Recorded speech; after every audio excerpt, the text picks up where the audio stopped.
There's nothing I can do about it. There's nothing I can say about it. I tried to meditate about it. I even tried to pray about it. I'll let go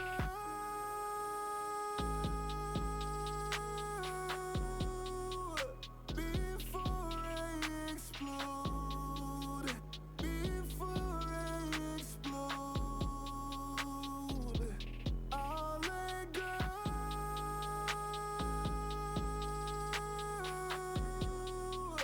before I explode. Before I explode. I used to lean on my pride, but I don't have any left. I put my heart to the side, I kept it all to myself. Who cares? Playing the cards that I'm dealt. No fair, did it without any help. Daddy, he taught me well, never be proud of myself. Life was a living hell, I started doubting myself. Something is telling me it won't be clear until I look in the mirror. Something is telling me it won't be clear until I look in the mirror. I'll let go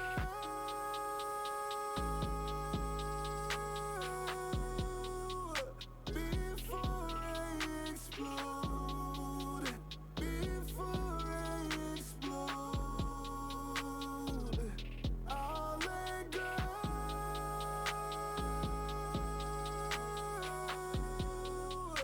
before I explode.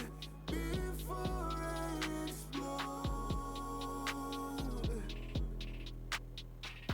Won't walk around with my head down. I work through the trauma till everything's okay. Sometimes it feels like I'ma drown. I work through the trauma till everything's okay. Won't walk around with my head down. I work through the trauma till everything's okay. Sometimes it feels like I'ma drown. I work through the trauma till everything's okay.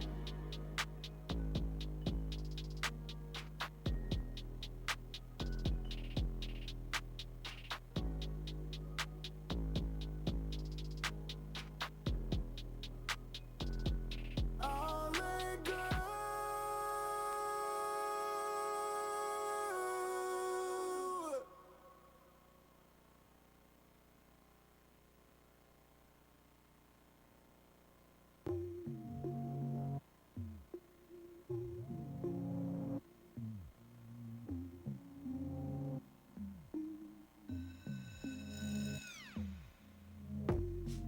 I've been going colorblind, looking for the silver line.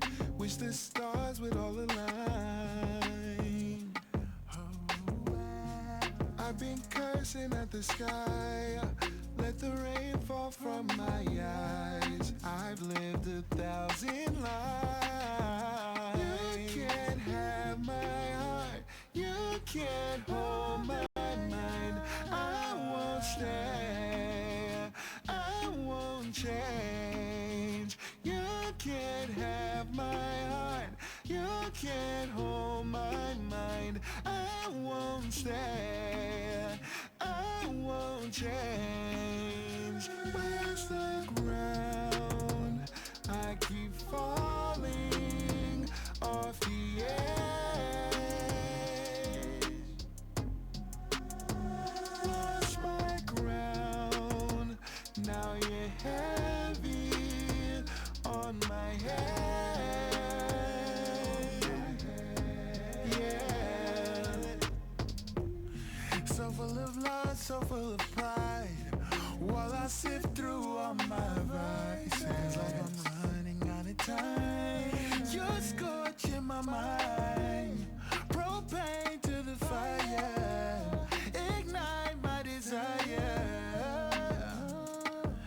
I can't ignore the flame. You can't have my heart, you can't hold my mind. I won't stay, I won't change. Where's the ground?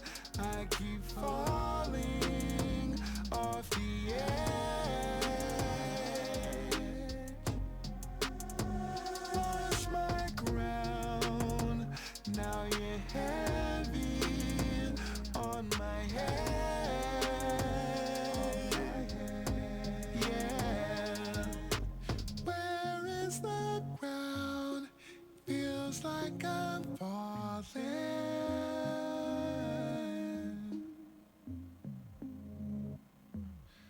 I lost my crown, feels like I'm falling.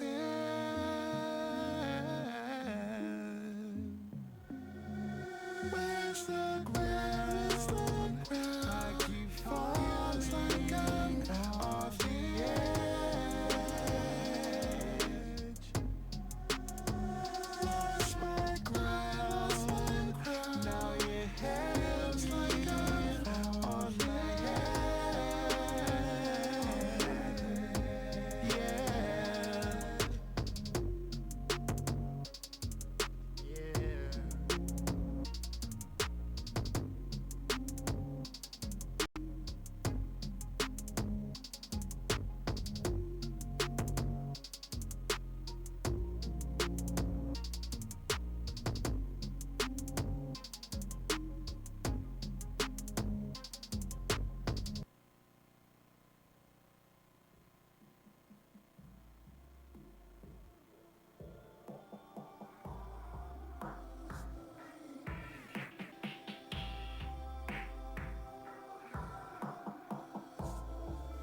The sun is setting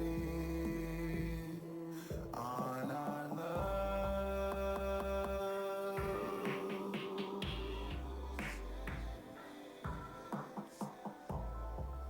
Somehow you kept me.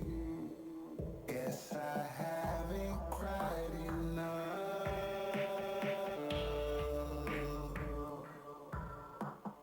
Let me love you down. Let me love you down. I never came over. I'm sober. Let me love you down. Let me love you down. I never came over. I hate when I'm sober. Let me love you down. Let me love you down. Let me love you down. Let me love you down. Let me love you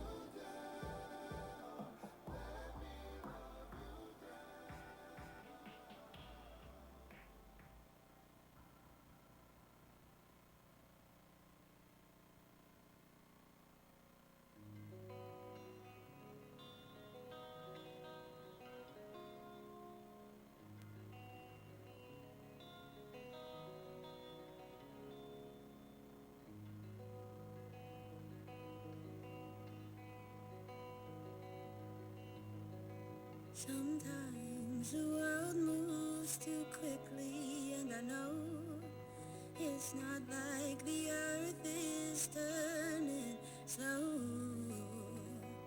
I'm already gone, but we both know I can't sleep alone, or at least I won't.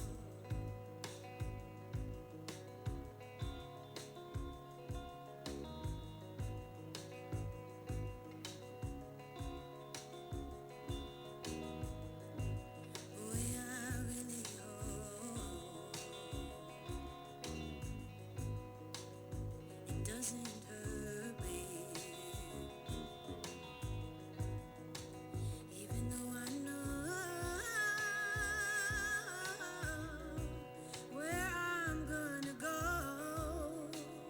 I hope that you take me seriously. I hope that nobody stays mad at me. Oh,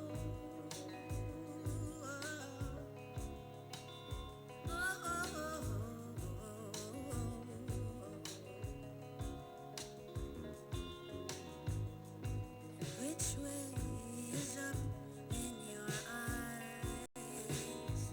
I hope I don't come down.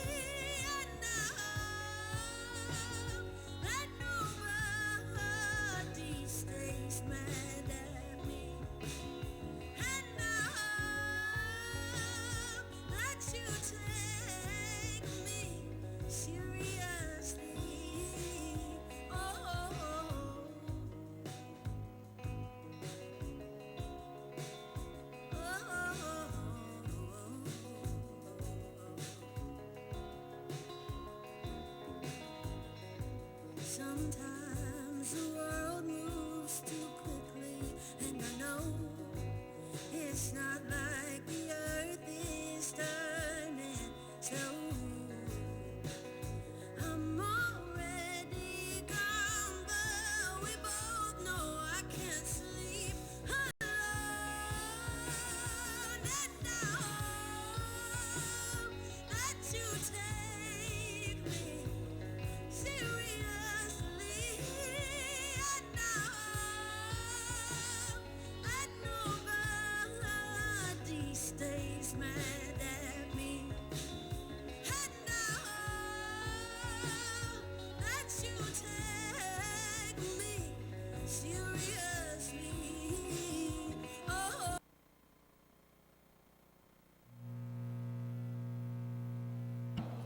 Members,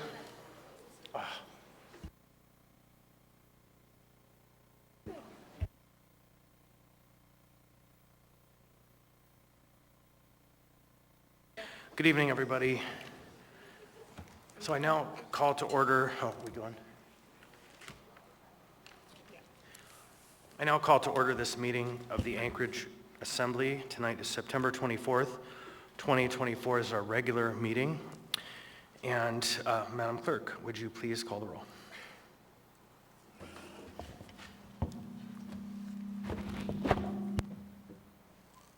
Member Myers is absent this evening. Member He's Martinez? excused. Present. Member Littlefield is also absent this evening. He's excused. Angel, can you turn the volume down?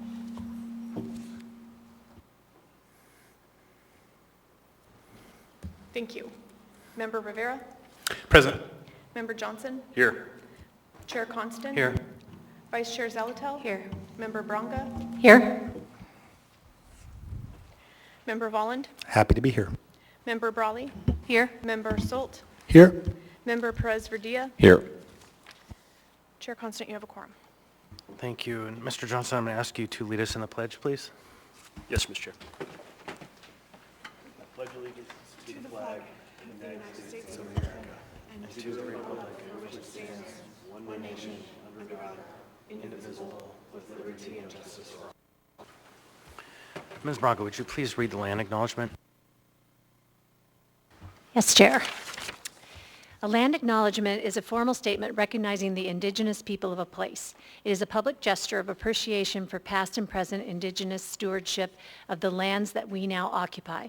It is an actionable statement that marks our collective movement towards decolonization and equity. The Anchorage Assembly would like to acknowledge that we gather today on the traditional lands of the Dena'ina Athabascans. For thousands of years, Dena'ina have been and continue to be the stewards of this land. It is with gratefulness and respect that we recognize the contributions, innovations, and contemporary perspectives of the Upper Cook Inlet Dena'ina. Thank you, Ms. Bronga. Next, we have minutes of previous meetings. We do have minutes of previous meetings tonight. Item 4A is regular meeting, August 13th, 2024. Item 4B is special meeting, September 3rd, 2024. I would like to ask for a motion to approve the minutes from previous meetings. So moved. Second. Moved by Ms. Zalatel, seconded by Mr. Boland. I'd like to ask for unanimous consent if there's no discussion, no objection. Hearing and seeing no objection, members, the item has been adopted unanimously. Next, please report, Madam Mayor. Thank you, Mr. Chair. Good evening, everyone. I am happy to be here for tonight's meeting. As some of you or all of you have heard, an APD officer was injured last night or yesterday responding to an incident. Thankfully, the injuries were non-life-threatening and the officer will be okay. I am grateful to the service of our first responders and to members of the Anchorage Police Department and to the support of their family members as well. As many of you know, we have some big, complex challenges in front of us. We have assembled a skilled team that has immediately started to draw the blueprints for an executive branch defined by collaboration, transparency, and functionality to address the big and the small issues at the municipality. The Anchorage Fire Department hosted us last week for a press conference where we shared progress so far from the whole community approach to public safety. and how we've built on that foundation. Announcements included a fully staffed command structure for the Anchorage Police Department, a new wildland fire coordinator for Anchorage, new hires and new roles to help support and bolster the municipality's prosecutors, and the implementation of the HOPE team, which pairs a crisis intervention officer and a social work navigator to work in spaces other providers can't to help link people to services while improving public safety. Our administration's preliminary health and homelessness strategy was presented to the Assembly last week, including our plan to stand up 500 beds to get more people safe, warm, and inside for the winter. The municipal code outlines camping as a prohibited activity, but there are practical limitations to that, including where people can go and resource limitations. The policy of the administration remains the same since July 1.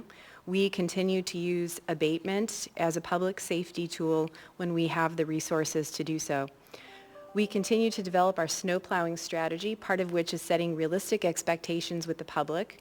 We've inherited decades of chronic underinvestment in fleet and equipment, so it's not a problem that can be solved overnight. And as we work towards solving big thorny issues, including legacy equipment, deferred maintenance, and understaffing, we're starting with what we can fix immediately. That means improving communication and coordination, breaking down silos of expertise across municipal departments and with the public. There has been other challenging road-related news this week. 2 more pedestrians were struck and killed on Anchorage roads over the weekend, bringing the total to 6 this month and 12 this year. Vision Zero, zero traffic deaths or serious injuries, remains our goal. It's clear we all need to work together to get there. Over the last few weeks, we've added new staff at the Traffic Engineering Department, and we are stepping up our efforts to prioritize traffic safety and implement the Federal Highway Administration's Safe System approach. Last week, a $25 million grant from the federal government was announced to support redesign and help improve safety on Braga. APD is redirecting and consolidating efforts of their traffic unit to reduce aggressive driving on roads like Minnesota, Muldoon, and Northern Lights, where we've seen recent deaths. We're holding weekly meetings with state DOT to figure out ways to reduce the number of serious crashes on our shared system. We can all do a better job of taking care of each other on our roads. Out in the community this week, I got to cheer on Alaska's Special Olympians and their supporters at their fundraiser breakfast. I went to Alaska Youth Speak Out to hear students sharing honestly and bravely about the challenges alcohol and drugs create in their lives. And I was honored to speak at the Hope Organization's gala last weekend, which has been supporting Alaskans and their families to pursue lives of meaning and self-determination for over 55 years. And that's just a few years longer than Girdwood Deputy Fire Chief Rich Perry has been in service to his community, and he's still in service to his community.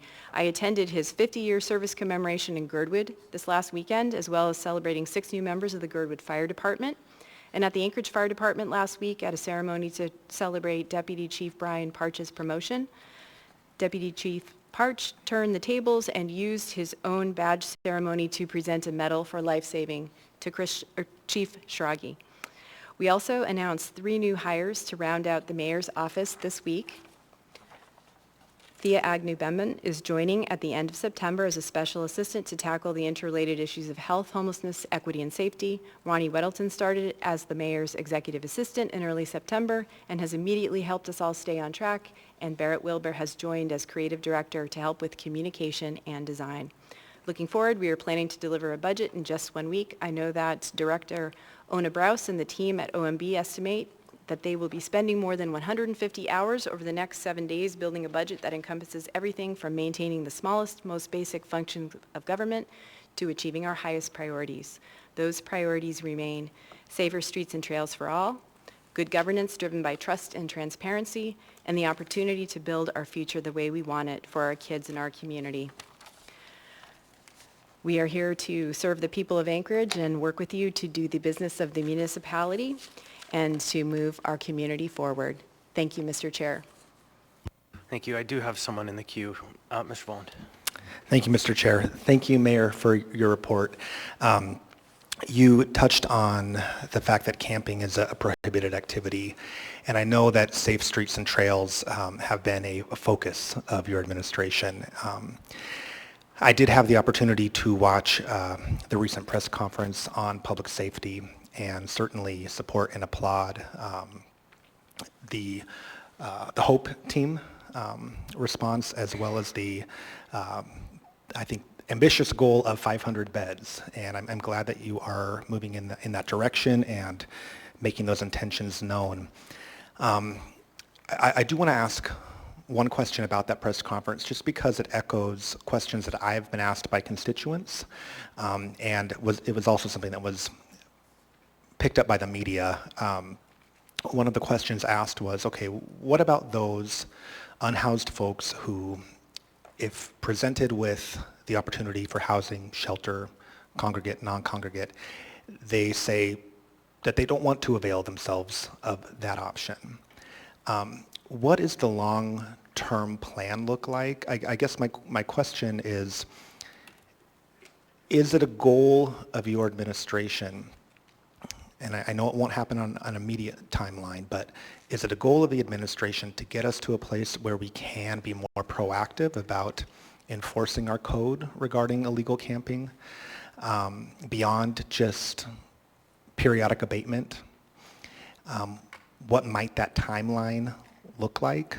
And how do you envision our parks and our trails looking in the future? Thank you. Thank you, Member Volin. And it is a priority to ensure that our streets and trails and parks and all of our public spaces are safe for everyone. It's going to take some time to get there. That much is true. And as I mentioned in my report, our focus is on ensuring that we've got those 500 beds for folks who do want to have shelter. And also, our focus is on addressing those encampments or those areas that become a public safety danger. At this time, though, I'm going to ask if Ms. Farina Brown would come up to further provide information. Ms. Brown is a special assistant to the mayor's office and is our point of contact and subject matter expert with homelessness. Hi, Ms. Brown, there's a green button right there on the mic.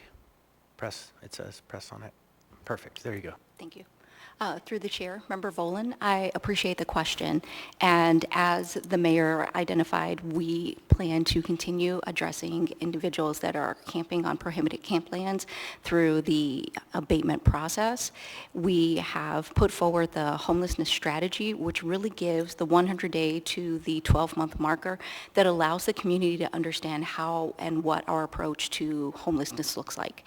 Given the complexity and the limited resources that we have, first and foremost, we want to ensure that we are connecting people to services, that we are linking them to shelter. We recognize that there will be individuals that are not ready for services, and at that point, we will continue to move through the abatement process and engage them in outreach services. Okay, thank you. Thank you, Mr. Chair. All right. Thank you, everybody. Madam Mayor, next on the agenda is the chair report. And before I get too far into the chair report, as a matter of ceremony, I'm going to invite the mayor to come forward.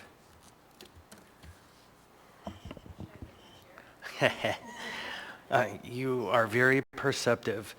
So back in April of 2023, you served your last meeting as a member of the Assembly and as the chair.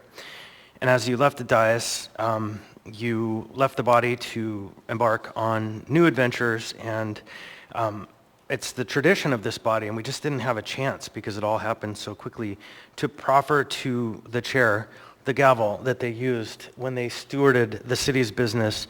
And this gavel, it saw the city through some very, very challenging times. And so I'm here to present you with your gavel.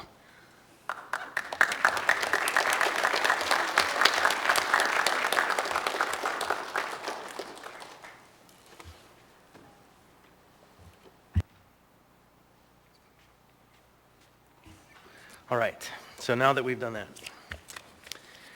Next, this is budget season, everybody. We continue to move through the process, and there have been some good conversations between the branches on the municipality's funding needs for the upcoming year.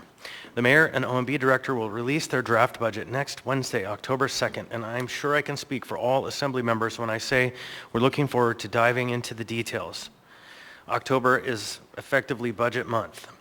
I say that a bit tongue-in-cheek because I know the giant budget binders, which are approximately 12 inches tall or more, can seem pretty boring to most people, but I really encourage the community to get involved in the budget process because this is where the public can really have its voice heard and make a difference for the next year and possibly for the next 5 years and beyond. As I mentioned many times before, the budget is a reflection of our values, and if you want to see better snow plowing, more services, or less services, October is the time to speak up. There are many opportunities for the public to learn more and get engaged, and you can get up to speed by checking out the Assembly's Budget and Tax Resource page at muni.org/assembly. On the theme of public safety, I want to thank the mayor for her recent announcement of her public safety program. It's obviously top of mind for our community. So I'm glad to see this new round of effort being put toward the problem. It was especially good to see a new lead municipal prosecutor and a new wildland fire coordinator announced, as those have been two positions the Assembly's been watching closely and asking to be filled. And of course, it's also great to see efforts put forward in outreach and support for people experiencing homelessness and renewed commitment to improved snow removal. Also, that the mayor's team is becoming complete up on the 8th floor so that the people's business can be done efficiently. Turning to homelessness, at the Housing and Homelessness Committee, we heard from the mayor's special assistant, who we just saw, Ms. Farina Brown, on the municipality's plan to address homelessness. I'm sure more will be said during committee updates, but I just want to point out what an important improvement it is for the municipality to have a plan and goals to address homelessness that's rooted in data and collaboration. It's a big change from what we've seen over the last few years. Although there's been a lot of great work in this area in recent months, the municipality was suffering with a lack of a plan, for its share of the work has been a major holdup for making better progress. I'm hopeful that with the municipality as a full player and partner with an organized and methodical approach for dealing with homelessness, we will finally see progress our community has been begging for over the past 3 years. In fact, just off my script, I was walking downtown Sunday night, 7 p.m., and I took a photograph and shared it with the community council downtown of Pedestrian Park, in which there was a sum total of 0 people in Pedestrian Park, which to me is clear evidence that efforts are in fact working despite perceptions, because that has been a long struggling place that people have used for encampments. Next, I'll pivot to City Nerd Night. City Nerd Night has been announced on the topic of healthy soils. Whether you're into turning garbage into gardens, boosting urban farms, or keeping our food system rooted in sustainability, we hope to see you on Thursday, October 17th at King Street Brewing Company, and you can learn more again at muni.org/assembly. Also, this Friday is our next quarterly joint meeting with the Anchorage School Board at the Anchorage School District Education Center. I'd like to remind the body that Vice Chair Zalatil and I will be out for this meeting, so Member Brawley will be serving as chair and Member Martinez will serve as vice chair for that proceeding. And finally, not finally, I have one other item. I'd like to acknowledge that the youth member, Bruno Bookman, is with us tonight. Welcome. This academic year, 3 bright young people are serving as the Assembly youth members on 1-month rotations. Next month, Mika Bell will join us. In November, we will welcome Kennedy Grady, and we'll just rotate through the months for the rest of the school year. So Bruno, it's only your second meeting, so if you have questions along the way, just put yourself in the queue. I'm sure Angel can help you to do that if you have any questions. And we will ask you to participate with an advisory vote on our matters tonight, except for when we get to the quasi-judicial matters relating to alcohol. I would like to recognize that we had a large group of youth who are part of the swimming club in Anchorage. There's been an ongoing community conversation about some construction projects that happened at Bartlett High School that some would call improvements and others would not. And so the Assembly is being asked to wade into that conversation. And really, it's an administrative effort, but we'll do our part to listen. We'll hear from them tonight, but that won't be till later in the agenda. So I just want to recognize that you're here. And with that, I will say that just the boilerplate matters. This is a business meeting, and we're here to do the work of the people. Please help us create a climate of respect in the chambers and refrain from making personal attacks or speaking out of turn or shouting or clapping when clapping is not in order or pacing. If you have signs, please keep them smaller than 8.5 by 11. And keep the aisles clear except if you're lined up to testify on a public hearing item. If you have materials for the assembly, please hand them to the clerk up here that will distribute them to the body. If a point of order is called, please stop speaking so I may rule on the point of order. If rules aren't followed, I may interrupt speakers to call for compliance. If compliance doesn't occur, then I may pause the meeting. If there's an actual disruption, I will give a warning. And if the disruption persists or happens again, the person will be asked to leave. Otherwise, I think we're ready to have a really great night here at the Anchorage Assembly, get through the people's business. And with that, we'll start with committee reports. Mr. Martinez. Thank you, Chair. The next meeting of the Community and Economic Development Committee will be held on Thursday, October 3rd at 9 a.m. at the Permit Center. Some of the items that we will be discussing are a presentation from the DBE program, the Disadvantaged Business Enterprise program from the municipality. We'll have a presentation on child care and the impact on the economy. We'll also have a presentation from the Anchorage Community Development Authority along with regular updates. We will continue to hold space for the discussion of expanding tax incentives across Anchorage under Title 12. And just one note on that, for folks who are here tonight, it's referred on the printed agenda, but for members who have not seen the printed agenda, on item 13A, my intent is to postpone that item indefinitely. More to discuss at that time. And then, Chair, one update from the Anchorage Chamber of Commerce. As you all know, the Chamber hosts Make It Monday forums, and the October Make It Monday forum, the October 7th Make It Monday forum is going to be on Anchorage Music City, and yours truly will be the moderator for that discussion. So I encourage folks to look to the Chamber's website for more information on that and more information on upcoming events, and to remind the members of the public that all of the Community and Economic Development Committee meetings are recorded and available online, so you can catch up to what those meetings are discussing at the Assembly's website. Thank you, Chair. Thank you, Mr. Martinez. Mr. Rivera. Thank you, Mr. Chair. There will be a meeting of the Quality Municipal Services and Ethics and Elections Committee meeting tomorrow, September 25th from 12 noon to 1 p.m. at City Hall, room 155. We're going to be taking another look at the Democracy Live software for email voting, beginning our review of the annual election Title 28 ordinance, have a presentation from the library about some possible code changes related to fines and fees, and discuss committee vision and goals. Thank you, Mr. Chair. Thank you, Mr. Rivera. Mr. Johnson. No report, Mr. Chair. Thank you, Mr. Johnson. Ms. Zalatow. Thank you, Mr. Chair. Last week, the Infrastructure Enterprise and Utility Oversight Committee met, and we talked with AWU about a couple of items on tonight's agenda, as well as the Port of Alaska Modernization Program around the upcoming moving pieces and the financing for that project.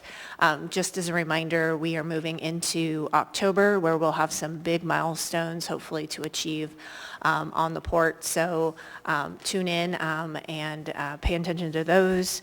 And then on the Budget and Finance Committee, we went through our standard review of actuals, budget to actuals, as well as our financial position in the municipality, which is a great thing to do before we dive fully into budget season, as well as got an update on some past outstanding earthquake-related items from FEMA, and really just review kind of where we're at to set a baseline as we walk into the budget. Thanks. Thank you, Mr. Chair, for the reminder. I spoke with the chair earlier today as part of my report of the Infrastructure, Enterprise, and Utility Oversight Committee. I did want to take an opportunity to thank the governor for the recent thoughtful process we had on the Eklutna River restoration issue. He held a hearing at the beginning of September to hear the parties' positions. And I also want to say that in reading those transcripts, we got about a a week and a half ago, I was really pleased to see alignment between MEA, Matanuska Electric Company, Chugach Electric, and the municipality of Anchorage around the pump storage hydro alternative. So that is really makes me optimistic, and I'm hopeful for what we'll see in the future. Thank you, Mr. Chair. Thank you, Ms. Salatel. Ms. Branca. Thank you, Chair.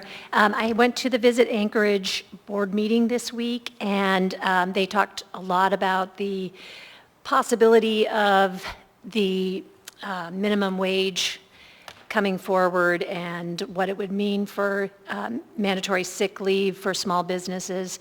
They were batting around the ideas and talking about what it would mean for their businesses. Also, they talked about the Alaska Media Roadshow that's in Las Vegas this fall. If you have a new business, something unique, or new building, facilities, tour offerings, they would like to know about it because that's their job, is to promote the wonderful businesses here in Alaska. Thanks. Thank you, Ms. Branca. Mr. Voland. Thank you, Mr. Chair. On September 12th, we had our special meeting of the Assembly's Transportation Committee that was focused on snow strategy for the upcoming winter. We heard from representatives of the municipality, of AKDOT and PF, and of the Anchorage School District on their efforts to collaborate for this winter. We talked about challenges and opportunities. One of the themes of the challenges were aging fleet and workforce issues. And we did get to hear a little bit from the administration about how they plan to tackle some of those problems and potentially invest in our fleet in the future. So happy that conversation is happening early, and look forward to partnering with the other branch to deliver high levels of service in the future. Thank you, Mr. Chair. Thank you, Mr. Voland. Also, Ms. Brawley. Yes, thank you, Mr. Chair. First, on budget and finance, thanks to my co-chair, Member Zalatel, for giving the update there. The only thing I will add is that we also heard some great news and updates about closing out the 2020 sale of ML&P to Chugach Electric. One of them is an item that is on our agenda related to the Alaska Treatment Center, the former Golden Lion Hotel that is currently housing and is set to be a treatment and potentially housing facility as well. So we'll leave that for another time. And then also, as the chair mentioned, we have work sessions coming up, not just through this committee, but overall with the Assembly on the FY25 budget. So we will announce those in more detail at the next meeting, because they won't happen until after our next meeting. But as the chair said, we are moving into budget season. Not all of that work happens at the committee itself, so just be on the lookout if you would like to track that process. And then our next meeting will be Thursday, October 17th in City Hall, room 155 at noon. Next, Legislative Committee. This committee met Wednesday, September 18th. This committee is responsible for working on our legislative program, our annual list of priorities that go to the state legislature and the governor for their consideration. That includes budget and policy requests, such as legislative bills. We reviewed last year's program in that meeting and discussed our approach with choosing muni priorities for the 2025 program, working very collaboratively with the mayor's office on that. And we also heard a brief update from our state lobbyist and some considerations with working with the legislature, things that we know will be on the horizon for the coming year. Energy is one of them, housing is another one, and of course focus on the port modernization project and all of the things that we continue to request from the state. We also set our timeline for writing the program and meeting the deadlines that are in code. So the next couple meetings of that committee will be focused on that, and then we will take a break until session starts in January. So the next meeting of this committee is Thursday, October 10th, 11:30 a.m. at City Hall, room 155. And I believe that's all I have. Thank you. Thank you, Ms. Brawley. Next, we have Mr. Salt. Thank you, Mr. Chair. We had the Housing and Homeless Committee meeting on the 18th of this month, and we ran through a couple good topics from ACH, walked through the dashboard as we move towards database decisions. We also had the MOA Health and homelessness strategy rolled out to us by Ms. Brown. And then we had ANTHC present and kind of give us an overview of their framework and how they operate. The next meeting is set for October 16th, 11 a.m., room 155, where we hope to take a deeper dive into the various plans and show an overview of the framework of those plans. AEDC, the next Board of Directors meeting is October 2nd. They're working presentations of Project Anchorage to community councils. So if you have not seen a presentation at your community council and you'd like one, please reach out to AEDC. Thank you. Thank you, Mr. Salt. Mr. Presverdia. Thank you. Just a couple of announcements. The Anchorage Equity Committee for the Assembly is meeting on September 26th, this Thursday at 4:30 p.m. in room 155. And the Public Health and Safety Committee meeting will be on October 2nd at 11 a.m. also in 155. Thanks. Thank you. Are there any students here from Anchorage School District for their government classes? I see you hiding. Come on up forward. We'd like to give you an opportunity to tell us your name and what class you're in. What local government?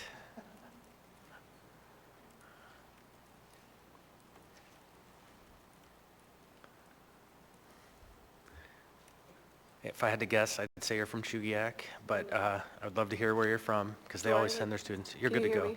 Yep. My name is Elise Richardson, and I go to Service, Awesome. and I'm part of the seminar program there, so here to take notes for my government class. Well, So, welcome. Thank you for participating in the local government. Thank you. Yeah.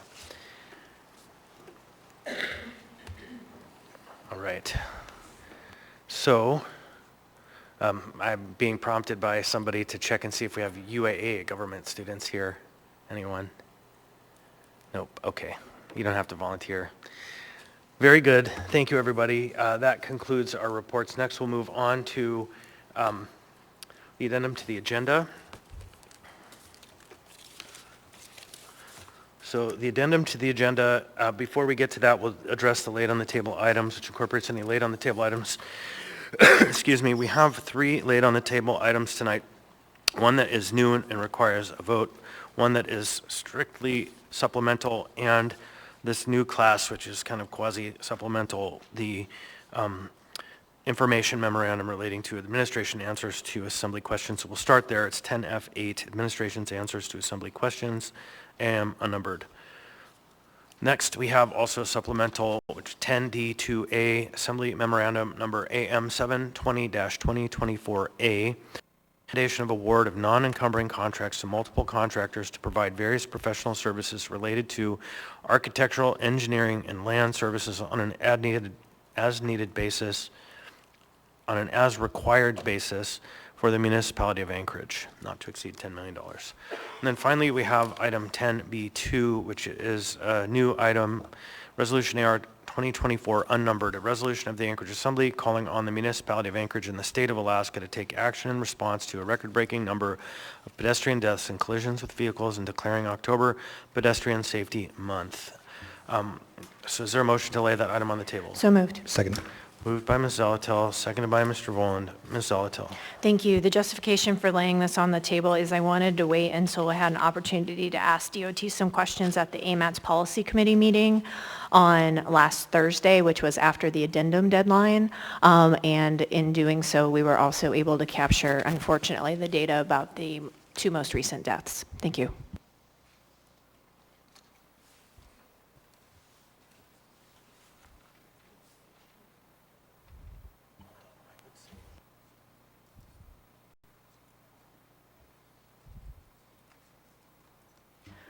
And to speak to why we should take action tonight versus the next regular meeting. Thank you, Mr. Chair.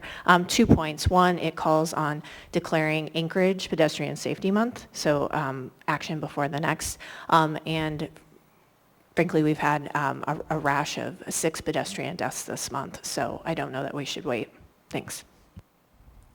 All right, so this item requires an affirmative vote of 8 members of the Assembly. If any further discussion, any questions? Mr. Presverdia.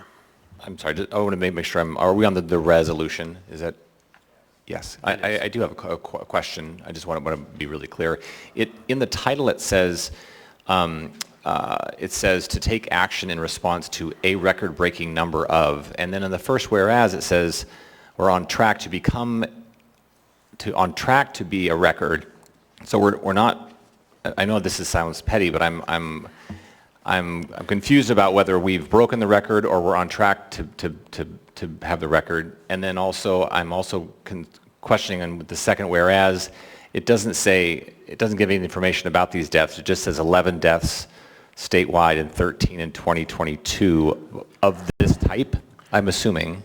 So I think that I'm going to suggest that those are substantive questions for if we lay this item on the table. I see. We're just debating the delay on table. Thank you for the clarification. Yeah, and so really the question is this imperative? And that's before we can deliberate those items.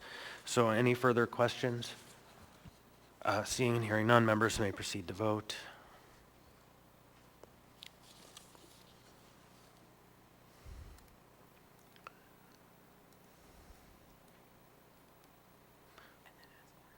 So on a vote of 10-0, and the youth member would vote yes. AR 2024 unnumbered item 10B2 has been laid on the table. Okay, so that's the end of the laid on the table procedure. So now I would like to ask for a motion to incorporate the laid on the table items and I approve or incorporate the addendum to the agenda and the laid on the table items. So moved. Second.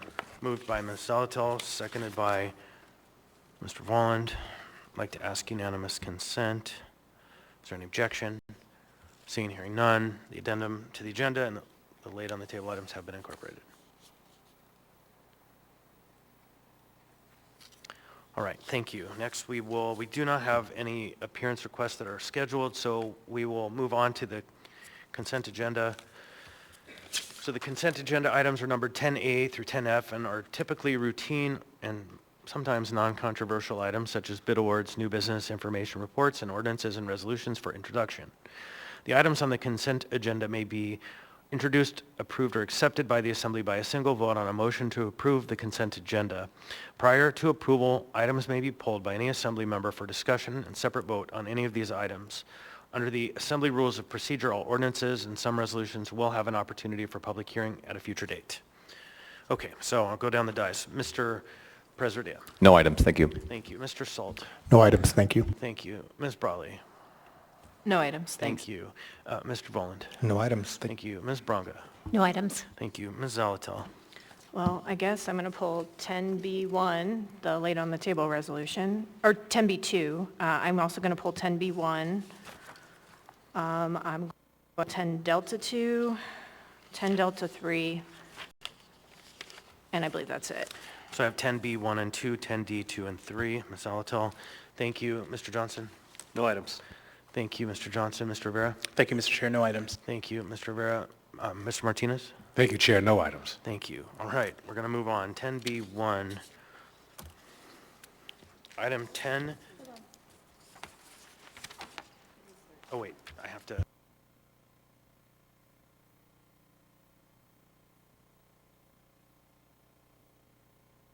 Got ahead of myself.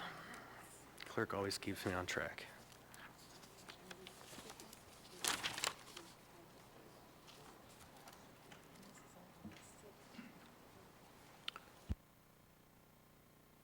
All right, so I would like to ask for a motion to approve the consent agenda minus the pulled items. So moved. Second. A motion to approve by Ms. Salatel, seconded by Ms. Brawley. I'd like to ask unanimous consent. Is there any objection? Any discussion? Seeing and hearing none, the consent agenda has been adopted. For the public's interest, except for the items that have been pulled, all other items on the agenda have been approved, accepted, or introduced. And so now we'll move on to items that were pulled from the consent agenda. So we have first item 10B1, Resolution AR 2024-292, a resolution of the Anchorage Assembly expressing support for the stand-up of the Alaska Center for Treatment by October 2025 and outlining policy guidance for the request for proposals. Ms. Zalatel. Thank you. Move to postpone to the meeting of October 8th. Motion to postpone to October 8, made by Ms. Zalatil. Is there a second? Seconded by Ms. Brawley. Ms. Zalatil. Thank you. I want to get clear on exactly what we have to stand up and when before we do this resolution. So this provides some opportunity to make sure we close all those communication loops. And so that kind of gives us a little bit of space to do so. I don't believe, based on the current information we've heard, that we are in a hurry, but there has been some information shared that there was some urgency around this, so I want to give us 2 weeks, figure that out, and then we can come back and see where we're at. So that's the intention. Ms. Bronco. I just had a question. If we delay, do amendments ride to the next agenda as well? Okay. Yeah, absolutely. Yep. And I think, for my part, I'll just say that the administration has an interpretation, and we were hoping to see some info come from the municipal attorney, but this is not a rush item at this moment. So we will get that information, and it will all be incorporated into the discussion for the next meeting if this item is postponed. Mr. Presverdia. Thank you. Just a clarification, this is a resolution. So the administration is able to stand up and do their work without the requirement of us providing the resolution. This isn't necessary for them to take any action. This is simply us sharing some communication that would be helpful for them. Is that correct? Ms. Mr. Chair. Zalatil. Yep, just like any other resolution we take Okay. up. I just want to make sure I understand. Thanks a lot. All right. So any further discussion? I'd like to ask unanimous consent on the motion to postpone to the meeting of October 8th. Is there any objection? Hearing and seeing no objection, that item has been postponed to the meeting of October 8th. Next, we have item 10B2. 10B2 is AR 2024 unnumbered, a resolution of the Anchorage Assembly calling on the municipality of Anchorage and the state of Alaska to take action in response to a record-breaking number of pedestrian deaths and collisions with vehicles and declaring October Pedestrian Safety Month. You pulled this item, Ms. Zalatil. Move to approve. Second. Moved by Ms. Zalatil, seconded by Mr. Voland. Ms. Zalatil. Thank you. So I'll just start before I jump into it. Thanks to Mr. Presverdia for his earlier comments. And in fact, I think we actually will move a couple of floor amendments here around the number. It's actually 13 pedestrian deaths. And just to take up the clarification, so record-breaking number, we are tied with the statewide number of deaths in 2022. And so I believe we have broken the record for the number of pedestrian deaths in Anchorage. So we can get some clarification, but I'm fairly certain that is true looking backwards at the data that I have. So setting that aside, I want to talk a little bit about why we brought this resolution. And I just have to share, I'm really upset that there isn't more public conversation about this, that there isn't more public call to action about the number of pedestrian deaths we're experiencing in our community. I'm really angry about that because any death in our community is a death in our community. It doesn't matter if it's the result of an officer-involved shooting or being a pedestrian trying to cross the street. Yet the response to those two different situations is wildly different. And if we take a look backwards, we've known this is a problem in our community for quite some time. Since 2000 up to 2022, we know that there are 164 verified deaths of pedestrians, 164 community members we no longer have with us. That is not making the front page of our news. It is not spurring our government's action. It's not spurring changes in how we approach safety. And to me, that's really, really concerning. I do not want the headline to be nationally that we are the deadliest city in America for pedestrians. We're on track to become, but let's not be. So the resolution before you, it sets out a number of statistics, and it really provides a framework for action, a framework to choose amongst a number of options that we know are researched, such as reducing speeds, reduce the chance of survival in pedestrian collisions. It's such as improving lighting. And we don't want to dictate the very specific action taken. This is a call for the municipality and the state to sit down together and put their heads together intensively for the next couple of weeks until October 8th and tell us what's possible. Tell us what can be done now, what can be done 30 days from now, what can be done by the end of the year, and what do we need to maybe invest in to make our roads safer. We've provided the backup material for why this is such an issue. And I think in looking at the pedestrian deaths we've had this year, a couple of things are really startling. One is they tend to be on high-capacity corridors where the speed limit is 45 miles an hour. When a car, particularly, and most of the cars have been SUVs, when these large cars are going 45 miles an hour, the chance of surviving that collision is 15% or less. And we've talked about how dangerous this shoulder season is for visibility. We know as Alaskans, we're watching out for increased activity due to a lack of visibility of wildlife. I bet you watch more for moose in September, late August and September, crossing the road, because you know that would be dangerous if you're the person behind the wheel, but we don't necessarily pay the same attention for pedestrians. And what is it resulting in for our community? We have lost 13 community members this year. So I think what we have done here is a reasonable call to action. It provides lots of options and opportunity for the experts to get together and have this conversation and bring forward how we can help. Because ultimately, that's what I'm offering. I'm offering my help in my role to both elevate this issue as well as be a partner in solving this issue, whether it's in the immediate term or the long term. With that, I will cede the floor. Thank you, Mr. Chair. Thank you, Mr. Voland. Thank you, Mr. Chair. So I think for me, there are three main takeaways. One is that speed matters when it comes to pedestrian fatalities. Excessive speed kills. I want to read an excerpt from a 2016, so this is at this point rather dated article by ProPublica called Unsafe at Many Speeds. Once cars reach a certain speed, just above 20 miles per hour, they rapidly become more deadly. A person is about 70% more likely to be killed if they're struck by a vehicle traveling at 30 miles per hour versus 25 miles per hour.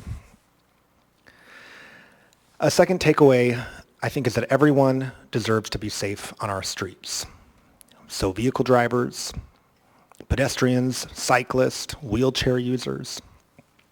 We have a lot of folks in our community who are dependent upon non-motorized, or what we would call active transportation. We can no longer afford to treat our urban centers as superhighways. So whether it's downtown on 5th and 6th, or East Anchorage, the Muldoon corridor, Midtown, Benson, and Northern Lights, or in Fairview, Gamble and Ingra. This pattern of multi-lane, fast-moving highway couplets, it's very unsafe, and we have to start to do something about it. And I think the third theme is that we can do something today. We don't need another expensive, drawn-out study or plan. There are things that we know, tools that we have that can make these streets safer. Decreasing speeds, better lighting, where and when appropriate, decreasing lanes, and taking back some of that right of way and giving it to pedestrians. So I hope my colleagues, I trust that they do recognize the urgency of this. And I hope the municipal administration and our state partners will work in alignment and work in collaboration to make quick interventions. We've got to do something about this now. With that, I ask for your support. Thank you, Mr. Chair. Thank you. Ms. Brawley. Thanks. I do have an amendment, which I sent to the clerk for language, but before that, I just want to state, I do appreciate colleagues bringing it forward. I'm also concerned and frustrated by the fact that we're in another year of people dying on our streets. As Member Zalatel said, this is not a new issue. It is just an issue that we continue to basically accept as a community, and we need to stop doing that. I also can't help but reflect on the fact that we talk a lot about traffic calming. It is something that all of our constituents ask for, that pretty much every neighborhood asks for. That term is usually used when we're talking about neighborhood streets, but I think we can apply the same logic to our major roads as well, because the whole idea is that people want their roads to be safe. And so it doesn't matter if it's a neighborhood road or if it's a major street, the logic is the same.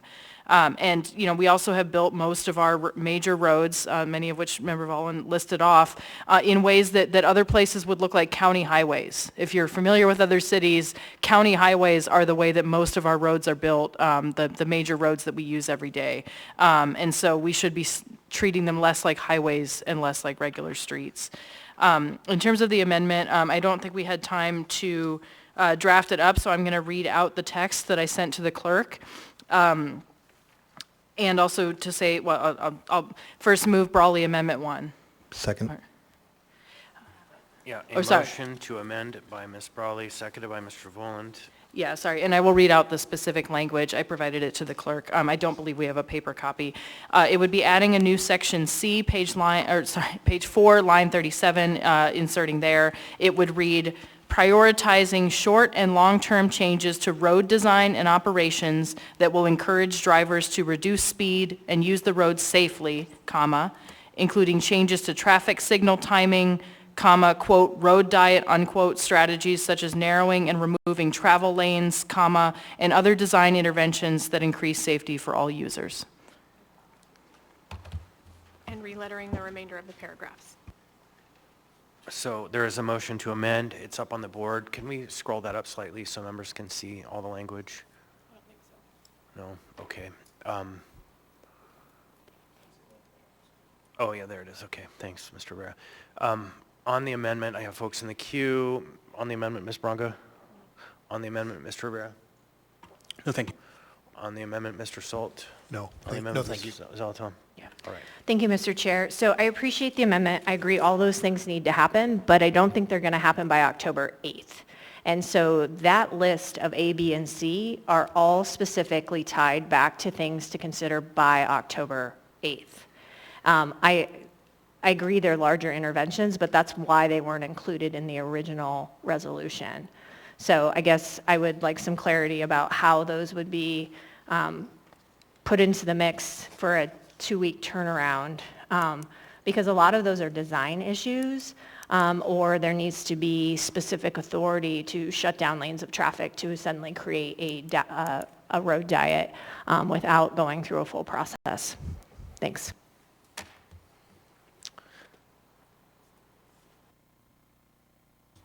Ms. Brawley? Yeah, thanks. And I appreciate the comment, and I recognize that the resolution is really focused on those immediate actions. Partly, I am bringing this at the request of a comment that we got from Bike Anchorage asking for a more holistic discussion beyond just speed limits, but also I recognize that the items that are outlined in this are separate from kind of immediate action, but may still be worth putting on the table for discussion. Thank you. Anyone else on the amendment? Mr. Voland? So I might suggest, because I like what's captured here, that instead of adding it as a subheading under Section 1, that we create a Section 3 using the same language. So we have Section 1, those immediate things we want to see by October 8th. Section 2, October becomes Pedestrian Safety Month. And then Section 3, that the Assembly is in support of the language that we have here. So is that a motion to amend the amendment, or is that a request to the mover of the amendment to adjust? I think I'll make the request, if that's okay, Mr. Chair. Ms. Brawley? Yes, that would be fine, and then I think the language would just need to be changed to be a complete sentence that could read, the Assembly urges, the prioritization of. So essentially, the Assembly urges prioritization of, and then the language is the same for a new Section 3.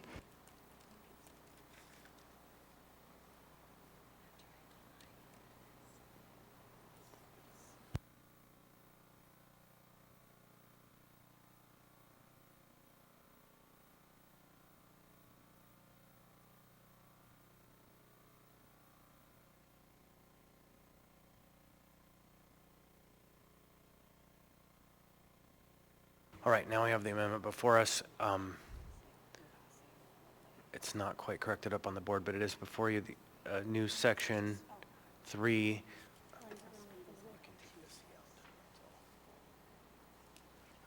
So the amendment as proposed, any further discussion on the amendment? Mr. Volan? Yep, I will just again voice my support for the amendment, and I appreciate Member Brawley bringing that forward. Thank you. All right, anyone else? Seeing and hearing none, members may proceed to vote on the amendment.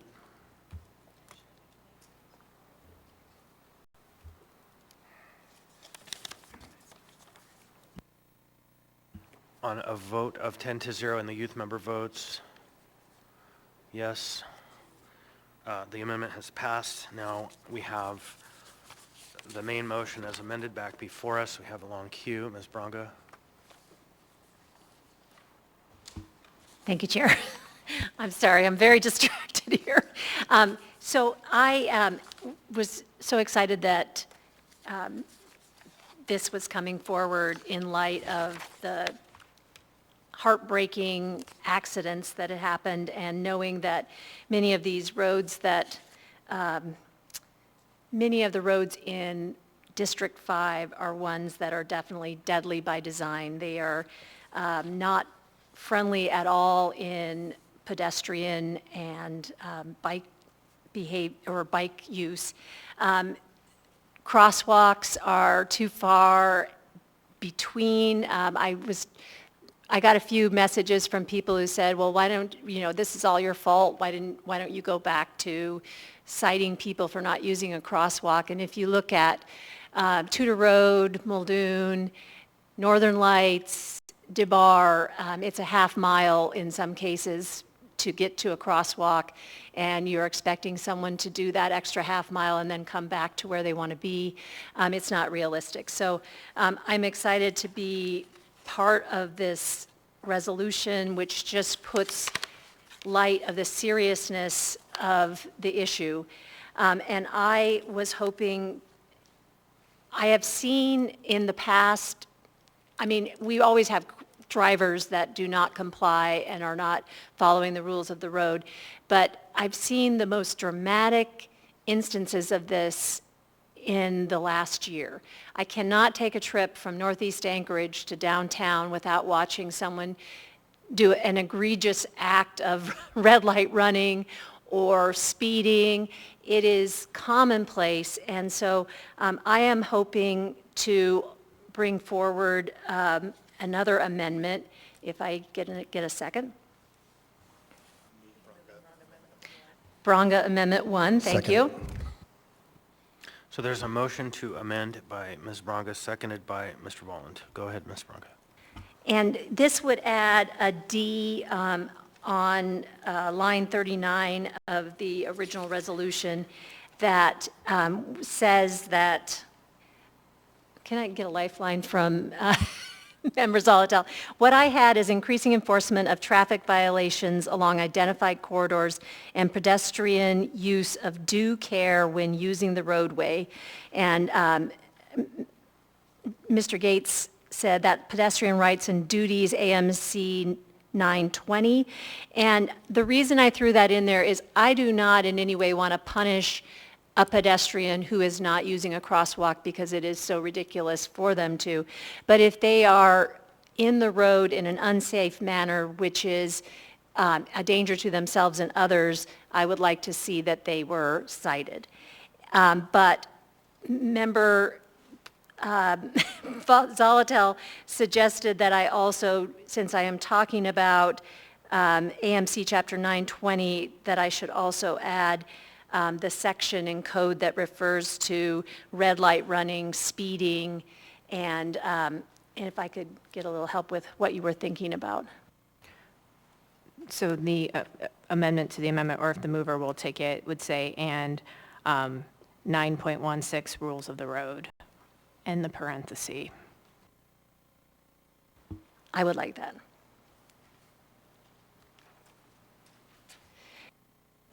Mr. Gates, does that, if we did 9.16, does that encompass the red light running, speeding, distracted driving?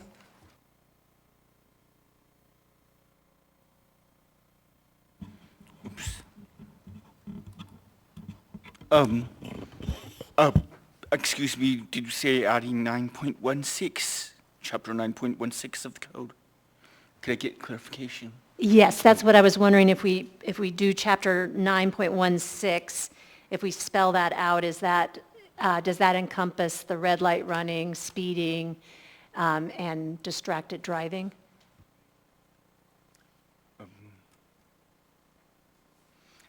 Give me just 30 seconds, please.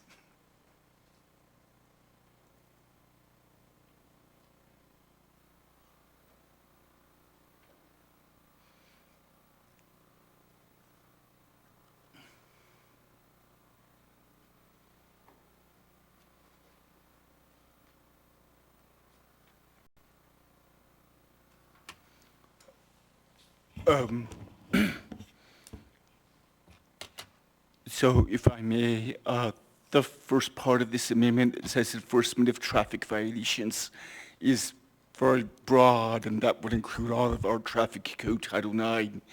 That chapter 9.16, it's titled Rules of the Road, but each of the sections here relate more to the behavior of a driver of a motor vehicle and not the behavior of a pedestrian.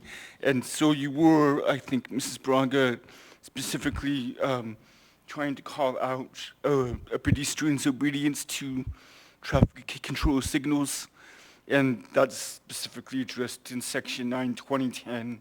Obedience, it's under pedestrians' rights and duties. The section is obedience to traffic control devices and traffic regulations. And A is the pedestrian shall obey the instructions of any traffic control devices, red lights or signs, for example, specifically applicable to the pedestrian, unless otherwise directed by a police officer. And that's included in our chapter 920. I don't really see any harm in including 916 specifically, if you wanted to. I don't think, though, that it is exactly addressing what you said you intended it to. But if you wanted to, I would suggest putting AMC 916 right before, I guess, in the language here, we have earlier in that line, AMC chapter 920. I would change that to AMC chapters 916. So we're plural chapters 916 and 920, and then 13 AAC chapter 2, just for continuity of this new paragraph. So I had intended, with where it says traffic violations, that we are enforcing automobile driver violations. I'm calling on a stepped up enforcement of automobile violations, and then also that pedestrian rights and duties. So would it make sense increasing enforcement of traffic violations in 9.16 along the identified corridors, and due care when using roadway, which is not AMC chapter 920? What I would suggest then is you move the 9.16 this way, increasing enforcement of traffic violations, comment, particularly AMC chapter 9.16, rules of the road, comment, along identified corridors and so forth. And that's where I would put it in, as a suggestion. Thank you, I appreciate that.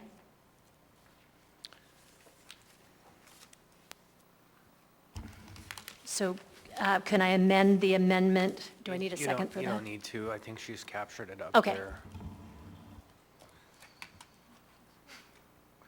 So any further discussion on the motion to amend? Mr. On the Johnson? amendment. On the amendment generally. We have, first we have a motion to amend the amendment, which is, I guess it's this whole amendment. You're right. You're right. Not It's on the the amendment. amending the amendment, You're but right. the amendment It's on the itself. amendment. Thank you. So I appreciate Member Bronga offering this. I do believe, and I support the goal of making our streets safer for pedestrians, and I strongly believe that enforcement needs to be a part of that. However, just being honest with ourselves, we're still down many positions within APD. Public safety resources are a scarce resource. So when we say let's do increased enforcement, it seems to lead to the conclusion, this will lead to a question for the chief of police here. It seems to suggest, well, if we're going to do more traffic enforcement, either our officers have spare time to kill and they're looking for things to do, which seems a little doubtful, or we're going to say do more of this, so do less of something else. So I'm just curious if the chief could speak to what sort of mandate we're potentially creating for you, and if it seems reasonable, or is this just one more thing on top of a pile of too many things? All right, Chief. Through the chair, Member Johnson, you are correct. We're short-staffed resources, and there is a long list of things that we would love to be involved in, to include traffic enforcement. We do have grants that we apply for on a regular basis so that we can utilize that grant money for overtime details to do enforcement. We focus that money and that time on the areas where there are higher risk of collisions, particularly where there are pedestrian deaths. We also do have a traffic unit, and pretty much their entire enforcement right now is focused on those areas that we see a high risk to the public in terms of fatal traffic collisions. We also have an impaired driving unit that exists, that their focus as well is on driving behaviors, particularly related to operating under the influence, but also they monitor the areas that are particularly high speeds and also have collisions while enforcing. So we do have resources that are available, and in our reduced staffing situation that we're in, we have still maintained staffing in those two particular units because we know that operating under the influence is contributed to some of these fatality collisions, and the traffic unit as well.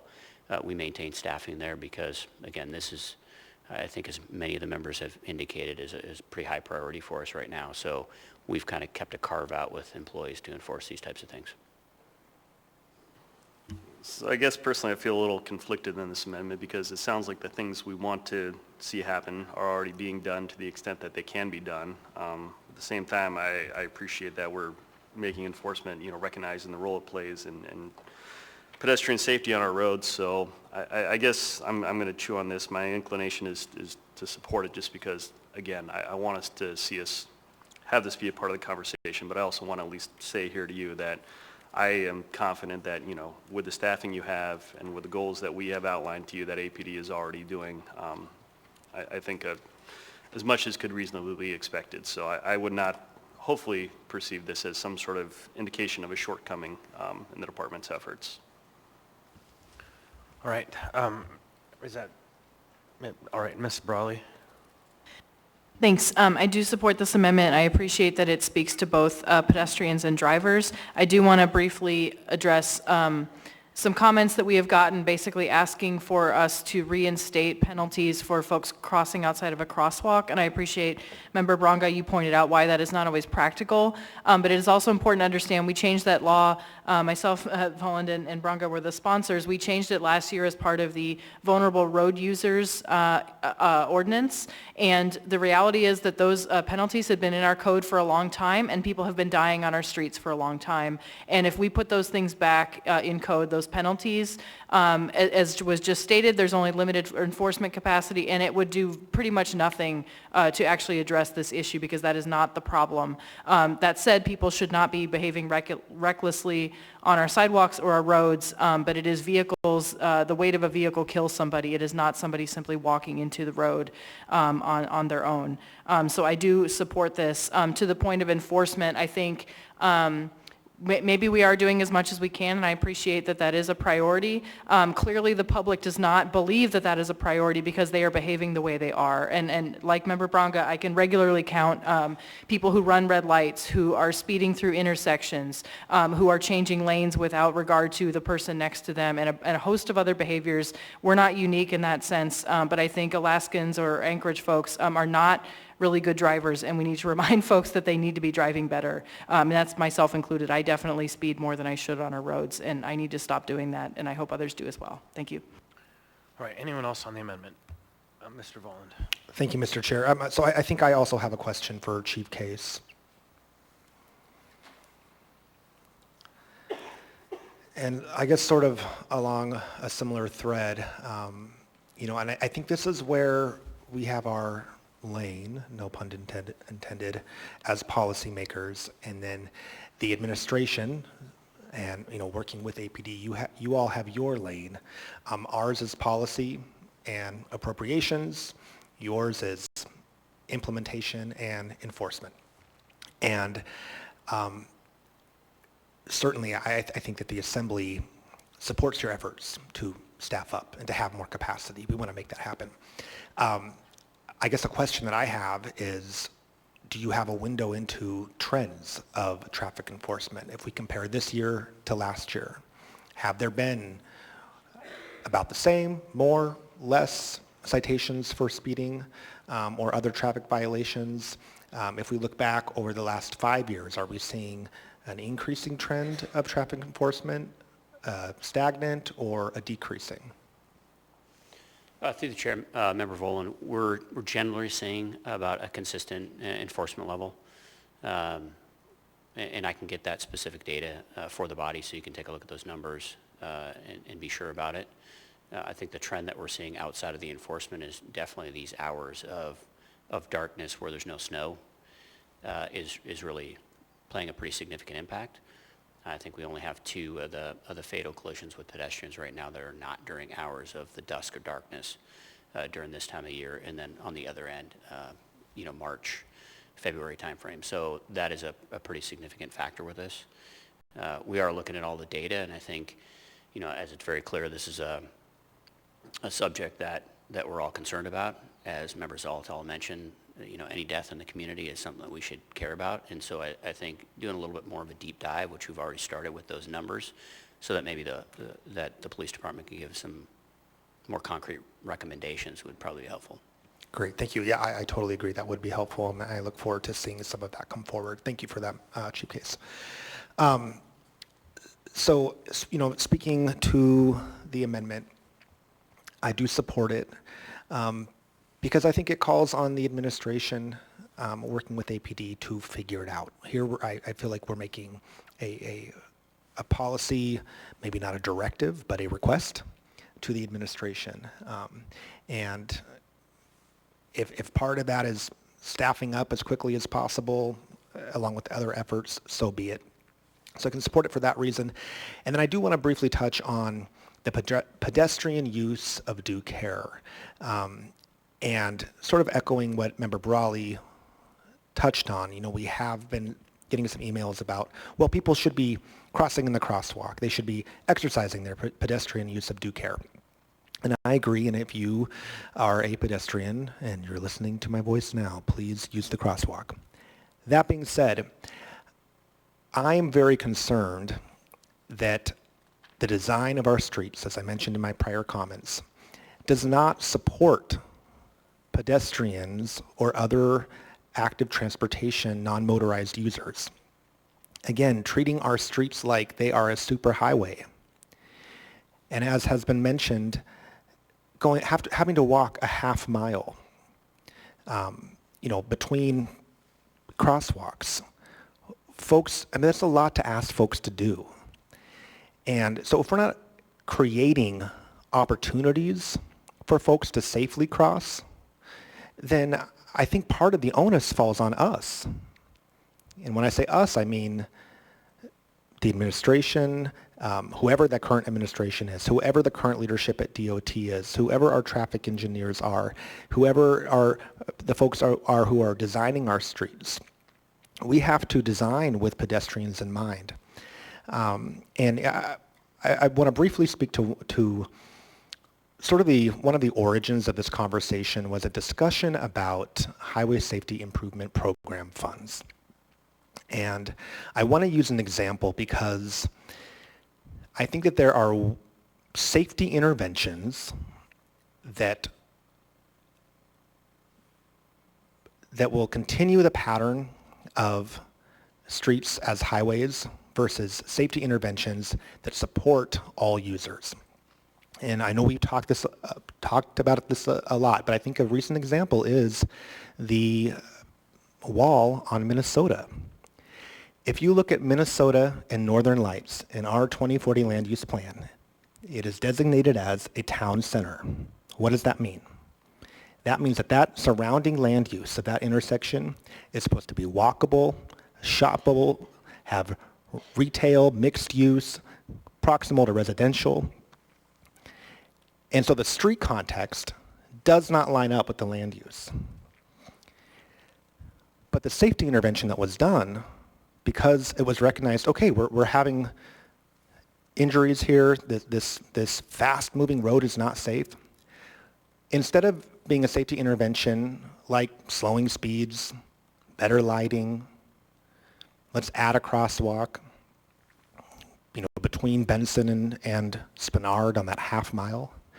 No, the safety intervention was hostile infrastructure to pedestrians. Let's put up a wall in the town center and not let them cross. And so I think we need to shift that paradigm on its head. And that's going to take continued collaboration between our state partners and strong leadership within the administration, as well as this body of policymakers, to say we're going to do more to encourage positive behavior on all user groups. So with that, I really hope we can support this amendment. Thank you, Mr. Chair. Anyone else on the amendment?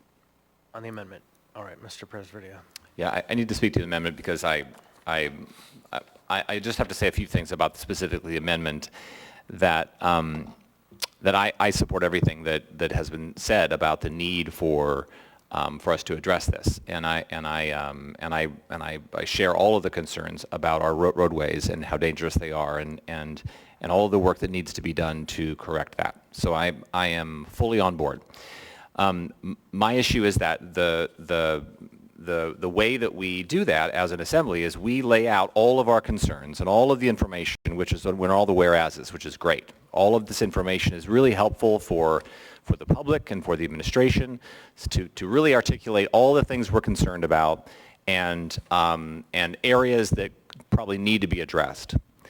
The problem comes when we do the now therefore.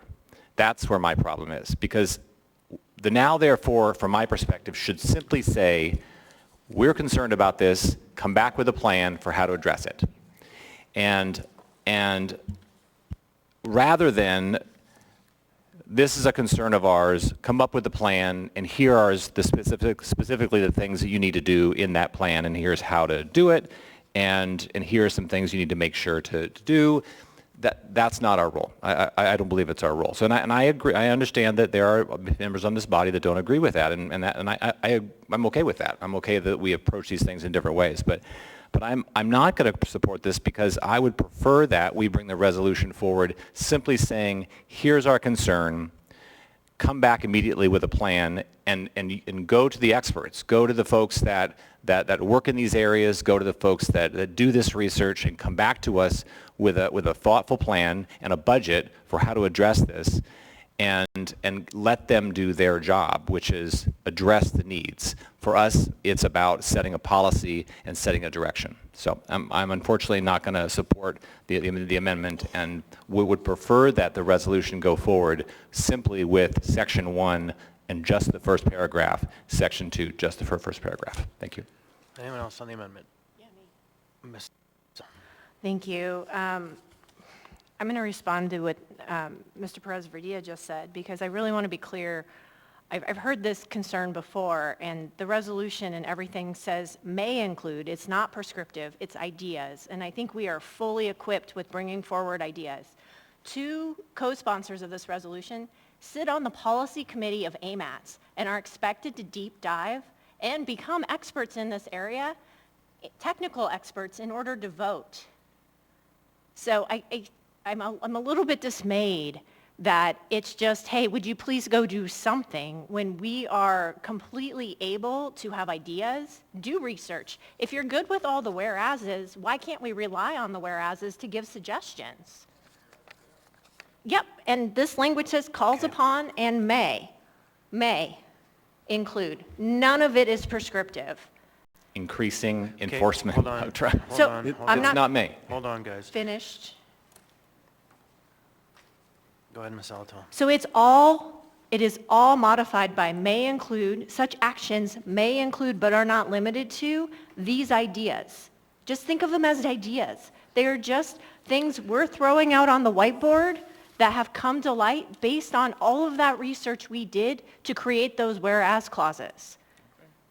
None of them say, oh, you have to do these things. Not our role. And in the opening comments on this resolution and in this debate, that's how I frame this. We simply want to get some ideas out there, acknowledging these are what our ideas are, and we are not the full experts.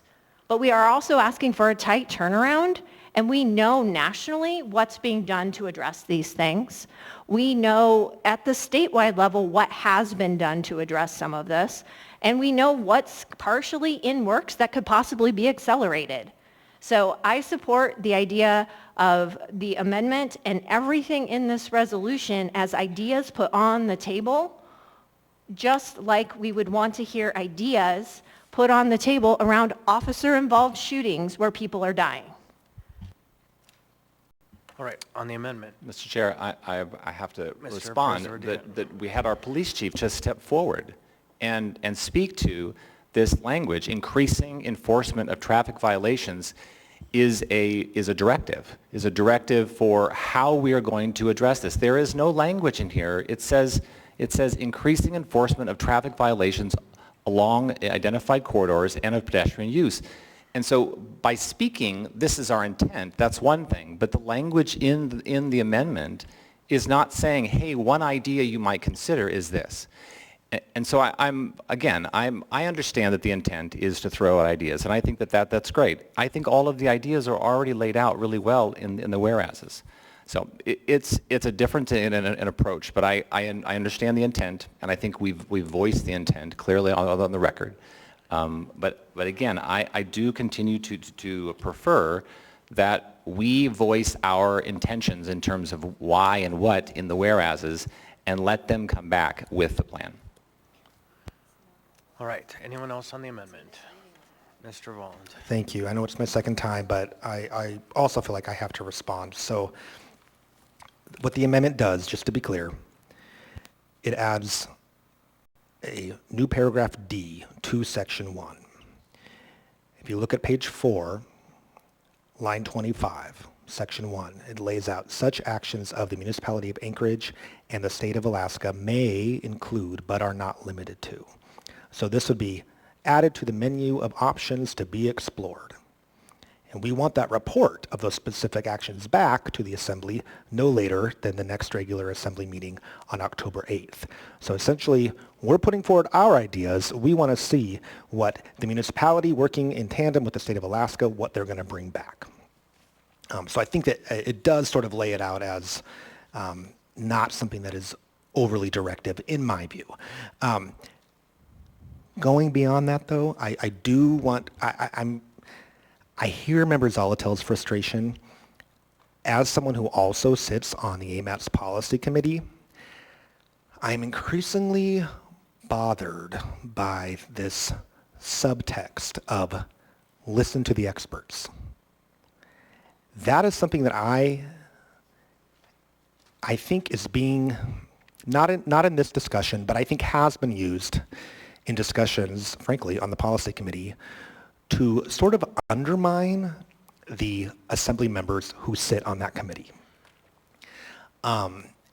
This deference that is expected by policy committee members to the technical advisory committee. We need to just go on blind faith of the traffic engineers And I would say, if we're going to do that, then why haven't these things been done? Why are we having near record-breaking pedestrian fatalities? And whose court is that ball in? So I'm going to hew this back to the amendment, and the amendment is the question, shall we add this section to the overall resolution? I hate to do that, but I want to I think it's part of the debate, right? What's been raised in the debate on the amendment is that we should be listening to the experts. And that gives me pause. And I think, as Member Zolotel said, as policymakers, it is incumbent upon us to do research and bring the ideas and bring the policies forward. Thank you, Mr. Chair. Thank you. Anyone else on the amendment? Sorry, I understand you. We're closed, but I'm sorry, you've already spoken twice to the amendment. Okay. We could go around and around on this one, it seems, and so we have now had members a couple of members now twice on the matter, and I don't know we want to open the can for a third, but there is an opportunity to debate the matter in just a moment when this item passes, or not. Anyone else on the amendment? Hearing and seeing none, members may proceed to vote.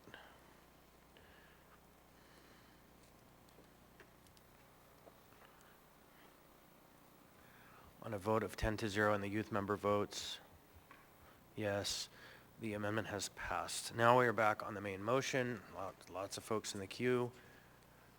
We'll start with Mr. Rivera. Great, thank you, Mr. Chair. I support this resolution, and I appreciate the sponsors for bringing this forward. I totally understand. I'm sorry, I killed you on accident there. You killed your mic. Well, thanks. Sorry. I am totally in support of the resolution, and I thank the sponsors for their work on this. I get part of this is really making a strong statement as policymakers that this is a crisis and that we need to take action ASAP. Listening to part of this debate that was happening on the amendment, I'm sort of reminded of a phrase a prior colleague talked about with respect to rezones. A rezone is a rezone is a rezone. And I think we've sort of used this every now and then for resolutions. A resolution is a resolution is a resolution. I think sometimes I have worked on many resolutions in the past where we have put forward pages and pages of ideas for the administration, for the state government, and for the federal government to consider. Thinking one in particular that I worked with Member Quinn Davidson on at the very beginning of the pandemic. And some of those ideas were implemented, some of those ideas weren't implemented, and then there were a whole host of other ideas that we didn't even consider that were eventually implemented. So, I think in that vein and in that history, I think it is appropriate for us as policymakers to put forward specific ideas, understanding that this is just a resolution. A resolution is a resolution is a resolution. I think we need to not be too stressed about how these things may impact very particular departments. The administration, their job is to figure out how they can implement this, if they can implement this. And I'm actually eventually going to ask them a question on that. But a question to the sponsors first. I didn't get a chance to listen to the press conference that was earlier today.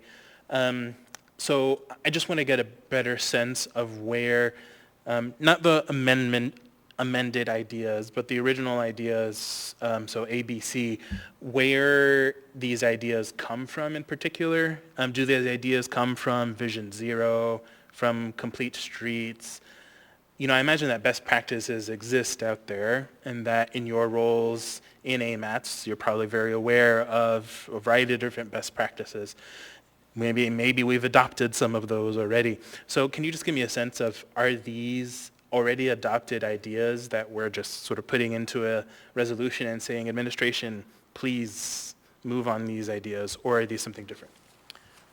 who would like to take that on? I will. Thank you, Mr. Chair. Thank you, Mr. Rivera. So the improved lighting one is something that has been done in our community previously. So we took a previously used intervention for road safety and said, could we consider extrapolating that? The lowering speed limits, you will see a number of citations within the document that really support the lowering of speed limits in other jurisdictions that have done so. The public education campaign, when we talk about road safety, there's a lot of conversation around a triangle, and it's design, enforcement, and education. And so that is that piece to make everyone aware of what we're actually doing to change the circumstance. And then, of course, we talked about the other one ad nauseum. Thanks. Yeah, thanks. Great. Thank you for that. I think to me that tells me that these aren't necessarily sort of revolutionary ideas. These are ideas that are fairly commonplace, and now we're really saying these are the things that we, along with any other ideas the administration may come up with, I mean, who knows, they may come up with better ideas, that these are ones to look to and possibly implement. So I guess, question for the administration. This, to me, I appreciate the framing of it, but this does seem very aggressive to me, and I guess that's the intent of the sponsors, is to be very aggressive.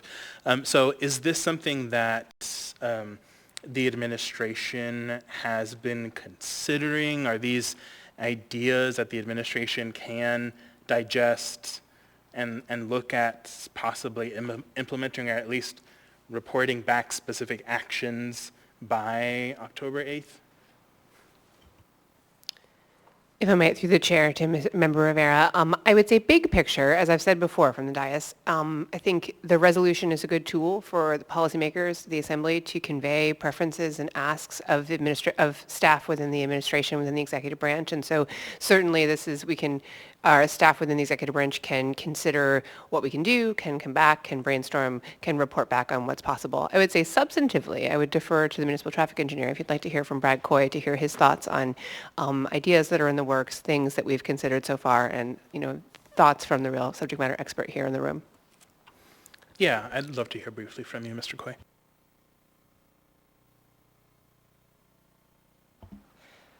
Brad Coy, municipal traffic engineer, through the chair. All of these are items that we have been doing work on, and I could go through them individually if that's what you're looking for. I think generally I could speak to. Yes, generally, yeah. Yeah, so the safe system approach, which many of you heard me talk about, actually has 5 elements that look at safe road users, safe vehicles, safe speeds, safe roads, and post-crash care. This is the framework that Federal Highways Administration has put forward and is the talk of the industry, and it's what we have the AMAT safety plan that looks at municipality of Anchorage and what our needs are. We recently used that to get the BRGA funding for a grant. We have a Vision Zero coordinator now and are making efforts to be able to do that and implement that. It really takes everyone, and everyone has a role to improve traffic safety. And so we definitely have been looking at this resolution and making efforts. We've had meetings with the state DOT, and there is increased alignment.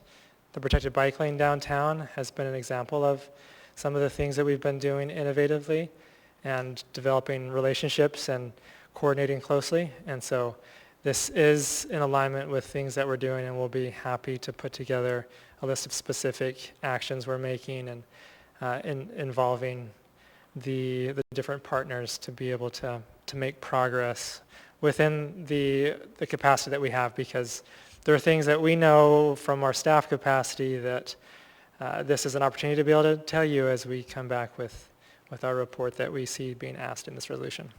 Great. Yeah, thank you. All of this conversation definitely gives me, I think, more confidence in supporting this resolution and knowing that it's very grounded, so I appreciate that. I guess just very ending on something that you talked about with the state, I appreciate that you have some level of confidence that the state will be able to make some of these things happen. I'm going to just accept your level of confidence and hope that the state will be a good partner with us on these issues. I know just reading the media that just came out a little while ago, I know that there are state legislators who are looking at maybe doing some work, but that's not going to happen by October 8th, right? The state is much slower than we can move. We tend to move faster. But all of that, I look forward to supporting this. Thank you. Thank you. Mr. Salt. Thank you, Mr. Chair. It's always fun and somewhat sadistically entertaining to see what we get wrapped around the axle on, and I would not have picked this. Generally supportive of this. It's an AR, so again, to the administration, it's a strongly worded letter. I think it is somewhat demanding and maybe parts unrealistic. I do think we are seeing kind of a growth of lawlessness with regards to traffic violations. People on running red lights and stop signs are no longer failing to stop and sliding through or late on the light. They're blatantly looking at the light and flat out running it. And I've seen it on numerous occasions where cars have had to stop to avoid a collision. And I know we're doing what we can and we're understaffed.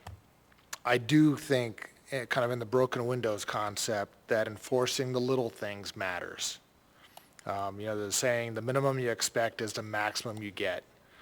If we don't enforce the minimum, we're begging people to do more and push those lines. So I agree with forcing the little things, and jaywalking, in my opinion, would be one of them, but I'll leave that one alone. What I think is missing from the resolution is data. I don't have the facts of the incidents that happened. If it's, I could come up with a bunch of analogies, but there's things that could be going on that this wouldn't address. So I had a whereas amendment to make, but in the presence of time, I won't make it. I'll just state, whereas the municipality of Anchorage is encouraged to review incident data from fatalities and other vehicle pedestrian incidents to make modifications that are in line to prevent those incidents and the other potential incidents from occurring or reducing the severity of those incidents. So long-worded way to say, you look at the data and make database decisions, which I know you know that. So anyway, thank you. Thank you, Mr. Salt. Ms. Zalatel. No, I'm sorry, Mr. Presverdue. Thanks. Just a few comments. First of all, thank you to the sponsors for bringing this forward. I think it is really important. I think this is as I said in my previous comments, this is a really significant issue that we need to address as a city, and I'm really glad that this is before us, and I'm glad that we're voting on it. And I really appreciate all of the information that is shared in this, because a lot of it I didn't know. I think that the two parts that I've been trying to balance is the need for this resolution as a communication to the administration and the state that we as a body believe that this is a priority and we need to see action immediately, and I completely agree with that. I do actually appreciate because I think that I was incorrect in terms of just the clarity of the statement of may, and I think that this can certainly be interpreted as a may. I also, am really, as I mentioned, wanting to give the administration the opportunity to utilize the resources and the people they have in order to make sure that we are looking at the data and we're making thoughtful, informed decisions about how to address the challenges that we face. So in that vein, I think overall I'm supportive of this. I did want to just go back real quickly and make a point about the word experts, and it sounds like there's more going on at AMATS in terms of that issue than what I was speaking to. I think it's really important that we do bring people who have a great deal of experience in these issues forward, and we utilize them to make decisions. But I don't think that we should not bring forward the rest of us. I think that all of us have a voice in this. I think the community has a voice. I think we have a voice. So I certainly don't want to not include all of those voices. I know that for the last few years, on this body and in this previous administration, we were not necessarily utilizing a lot of the knowledge and the experience that we have out there, and so I want to make sure that we're doing that. So in that vein, I appreciate the sponsors bringing this forward. I think it's important, and I'll be supporting it. Thanks. Thank you, Ms. Zalatel. Thank you. So a couple of things. One, I was looking up just to see kind of where we were, overall. I think we have a record number of deaths, 13, and I ran across a headline from 2021. It says Anchorage pedestrians have been more likely to be killed by vehicles in the last 2 years. And throughout that article, it goes on and on about how speed kills, how it's dangerous to be a pedestrian in this town. That was 3 years ago. And so, yes, this resolution is demanding. It should have been brought at maybe death number 3 versus waiting until we were on a record-breaking course. But, right, we have a lot of issues going on in our city, and so you sit, you wait, and you try to figure out when the time is right and what action is right. And I want to take a moment to acknowledge we have a pretty decent, I think, working relationship with DOT. I shared this information in advance with the Central Region Coordinator. He mentioned some things that are going to be able to move quite quickly, including a task force with the municipality, which I think is really good. But I didn't know any of that until I proposed this resolution. So some of it is getting the information out about what is going on when we read these terrible headlines. I don't know what issues are rising to the top of the big pile that the administration has or that the state has. And so I just want to say that I think there's a decent working relationship. I think there are very clear shared goals. Nobody wants to see anybody die on our streets.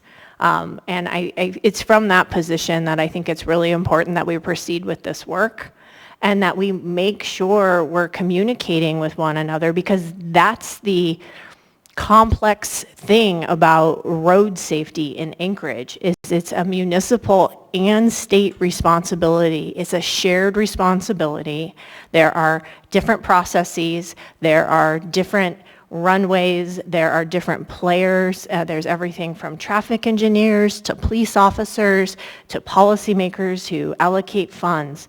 Roads are complex and they affect our lives in such granular ways that a lot of times we take it for granted. We get in the car and we go where we're going, but the backside of what it takes to create a new road or maintain a road and what the effect of that will have on a neighborhood and the quality of life is such a complex thing. And so when they're not working, I think it's okay to get upset about that because the consequences are deadly. And I've just been really upset we haven't elevated it. I haven't heard, anyone saying, hey, this is a problem. It's literally been headline, sometimes a second headline, and they drop below the fold. And at some point, we just have to pause and say, this is a priority. So, thank you. Martinez. Thank you, Chair. First, I'd like to begin just by saying my heart goes out to all of the folks in the community who have experienced these horrific tragedies. I thank the drivers that have stayed by and have been part of the process in a way that helps to create closure as well. I encourage the chief to provide the data that Mr. Salt described. I imagine that every case is different. The case-by-case analysis would provide some interesting insights, but at the aggregate, there's a problem.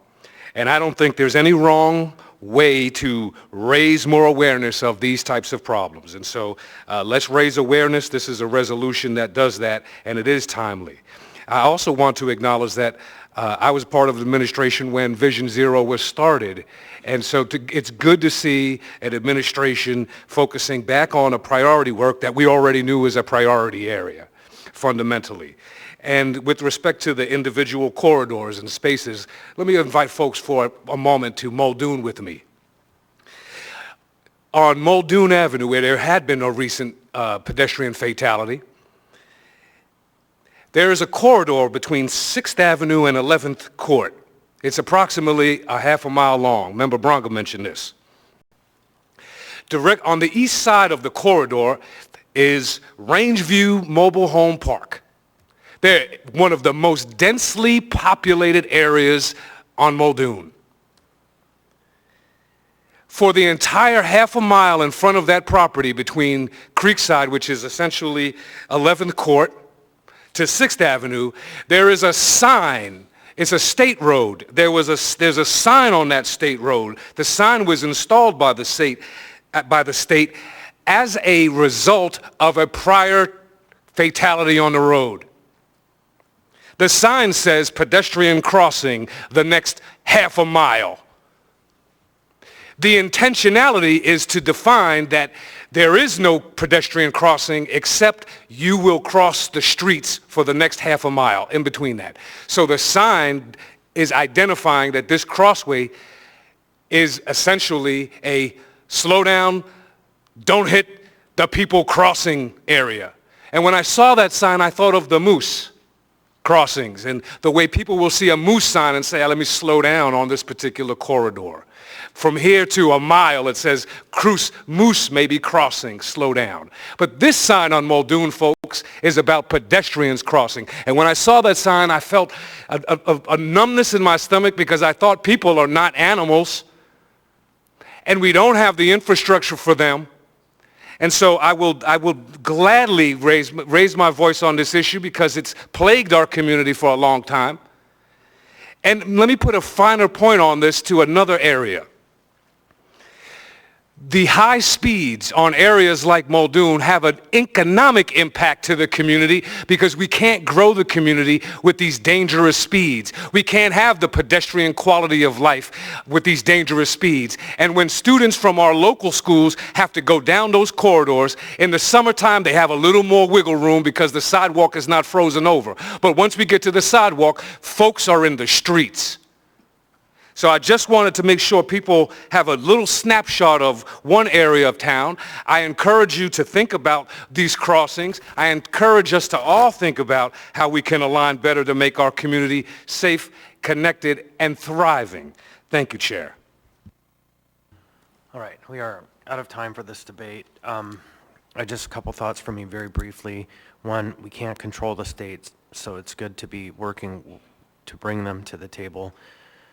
Two, the Assembly could pass ordinances to change our traffic speeds. We could pass ordinances to prioritize certain aspects of this. And so while this resolution doesn't do any of that, I would state on the record here, I reserve to this body the right to legislate, period. And then finally, it is challenging to continue to hear arguments that we need to let the experts speak. And the experts are the ones who created the environment we're driving in. The experts have been resistant to change for many, many years, resistant to any efforts to change. I had one former traffic engineer for the state, after the Fairview neighborhood put forward a proposal and secured state funding to make Gamble Street safer, say we went out of turn, and because we went out of turn, we're being put on punishment for 10 years. They didn't want to change. They didn't want to improve. Now, I look at Gamble Street as the example. The highways continue to run through the neighborhood. The power poles continue to be in the sidewalk by two, not by one, but by two. People in wheelchairs continue to ride up a federal highway, on the street, in the highway, trying to avoid vehicles as they avoid the snowbank that they can't get over. And so deferral to the experts has led us to disaster.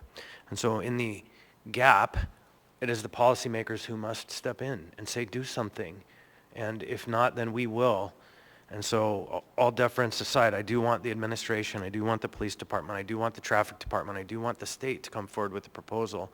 But this is the fruit of labor. This is not a chance incident. So let us make better fruit for the future. With that, members may proceed to vote.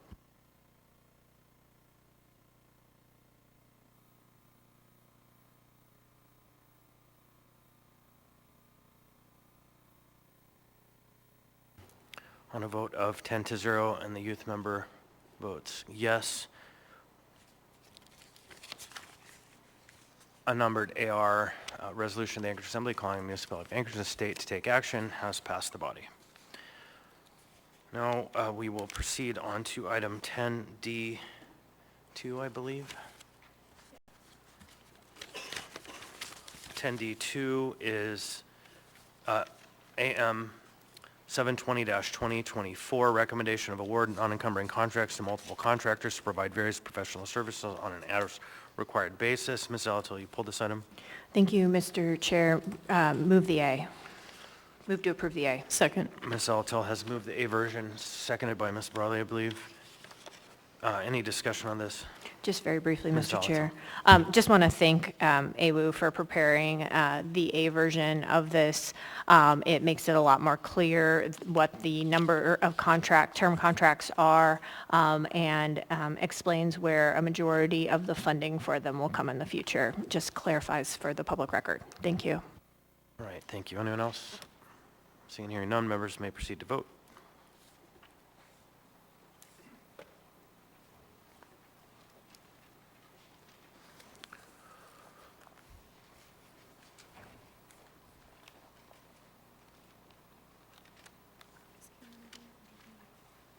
Mr. Presverdia. Thank you. On a vote of 10-0 and the youth member votes in the affirmative, AM 720-2024 as amended has passed, or the A version, sorry, AM 720-2024A has passed the body. Thank you, Madam Clerk. We have next item 10D3, which is AM 722-2024, recommendation of award of non-encumbering contract with Jacobs Project Management Company to provide program management services on an as-needed basis. Ms. Zalatil.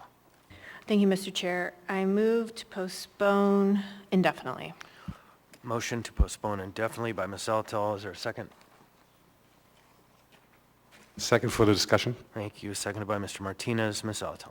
Thank you. We talked at Infrastructure, Enterprise, and Utilities about postponing this. I'd like to postpone it indefinitely to work with AWU to figure out how we can get this item back. I think what they want to do is very valid. I have a lot of issue with an as-needed $35 million contract without a lot of specifics. It's a lot of contingencies, and since spending this money and doing non-encumbering doesn't require a public hearing, we could have contracts come through, well, this would be contracting authority, in the millions of dollars without necessarily our approval. So I would just like to work with them. I appreciate what they're wanting to do, but this one kind of runs up, I feel, a little bit against our Title VII obligations in the spirit of transparency, public hearing, and dollar thresholds. Mr. Salt. Thank you. I'd like to hear from AWU whether you agree with that or whether you'd rather see postponed to a date certain, and if so, what that date would be.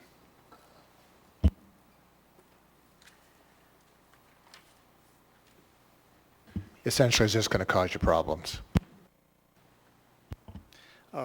Through the chair, Representative Salt, I would prefer a date certain. There are applications for grants out there that require us to, the ability to move the money, so to speak.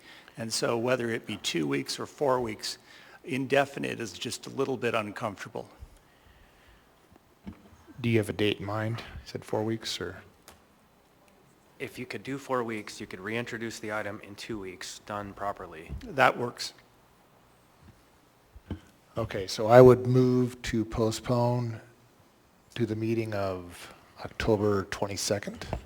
Second. Moved to postpone, move to,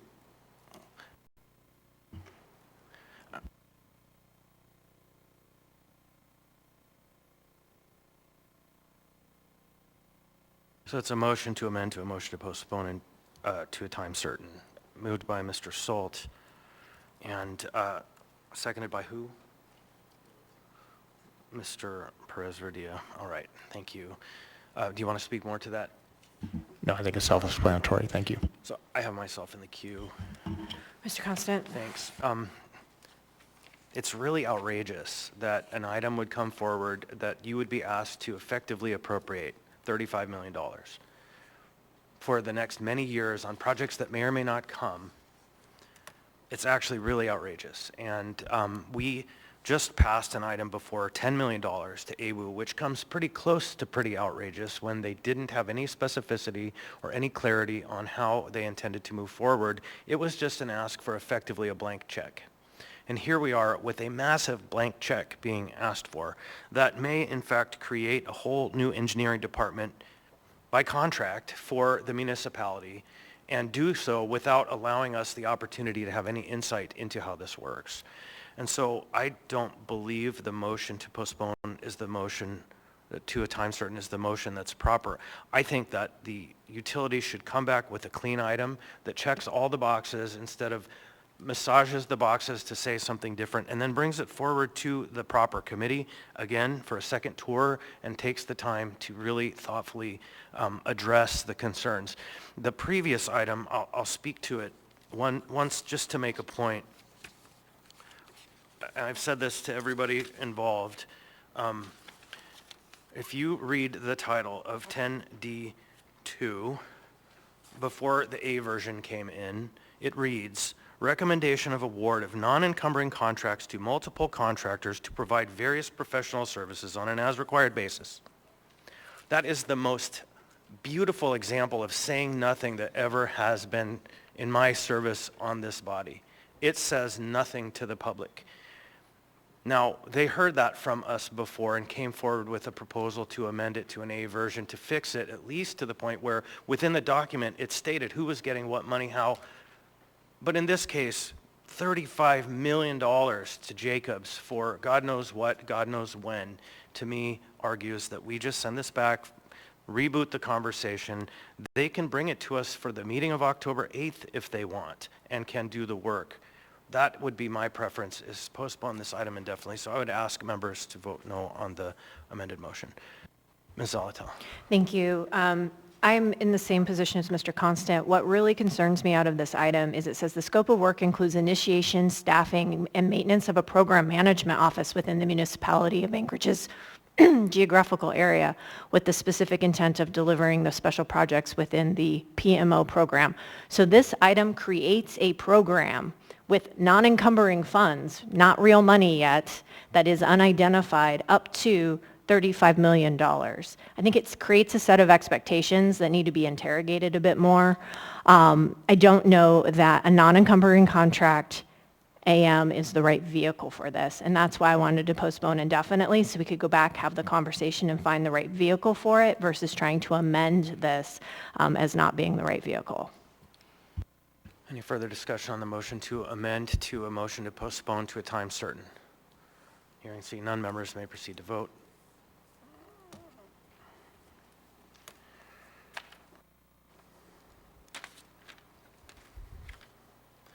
On a vote of 2 to 8 and the youth member votes no, the amendment has failed. We are now back to the motion to postpone indefinitely. Any further discussion on the motion? Hearing seeing none, members may proceed to vote.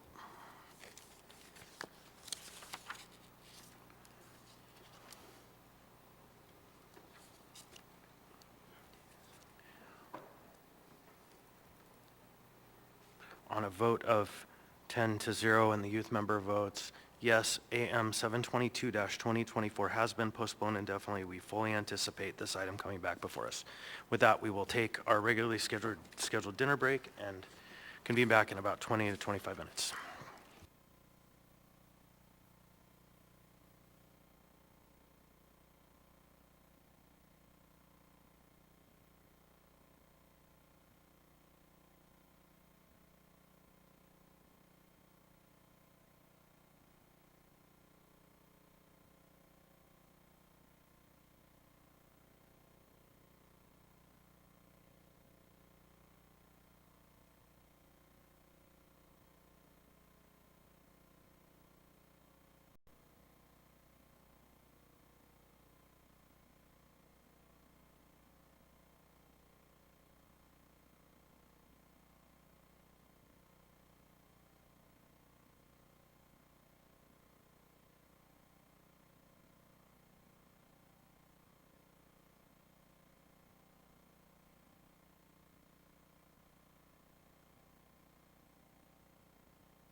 Are we back on the record?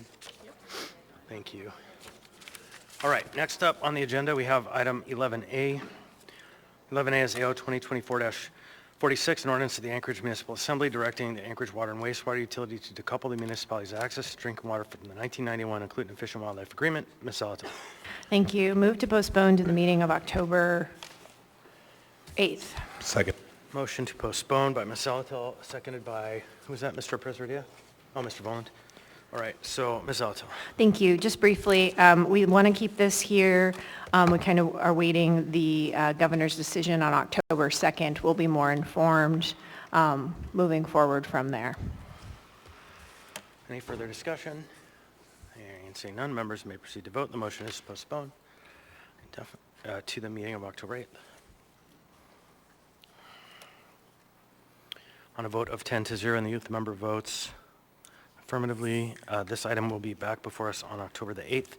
Next, we have item 11B. We don't yet have the municipal attorney in the room, so maybe we will move on to 13A. If there's no objection, we'll come back to 11B when she gets here. So item 13A, it is AO 2024-75, an ordinance of the Anchorage Assembly amending Anchorage Municipal Code, Chapter 12.60, to include the Muldoon Special Study Area in the Tax Incentives for Housing Program. Public hearing on this item is reopened. Mr. Martinez.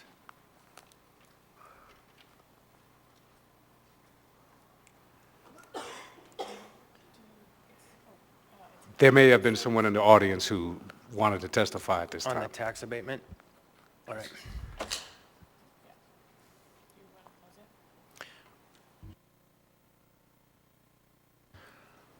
Welcome. Please state your name, what part of town you're from. You'll have 3 minutes.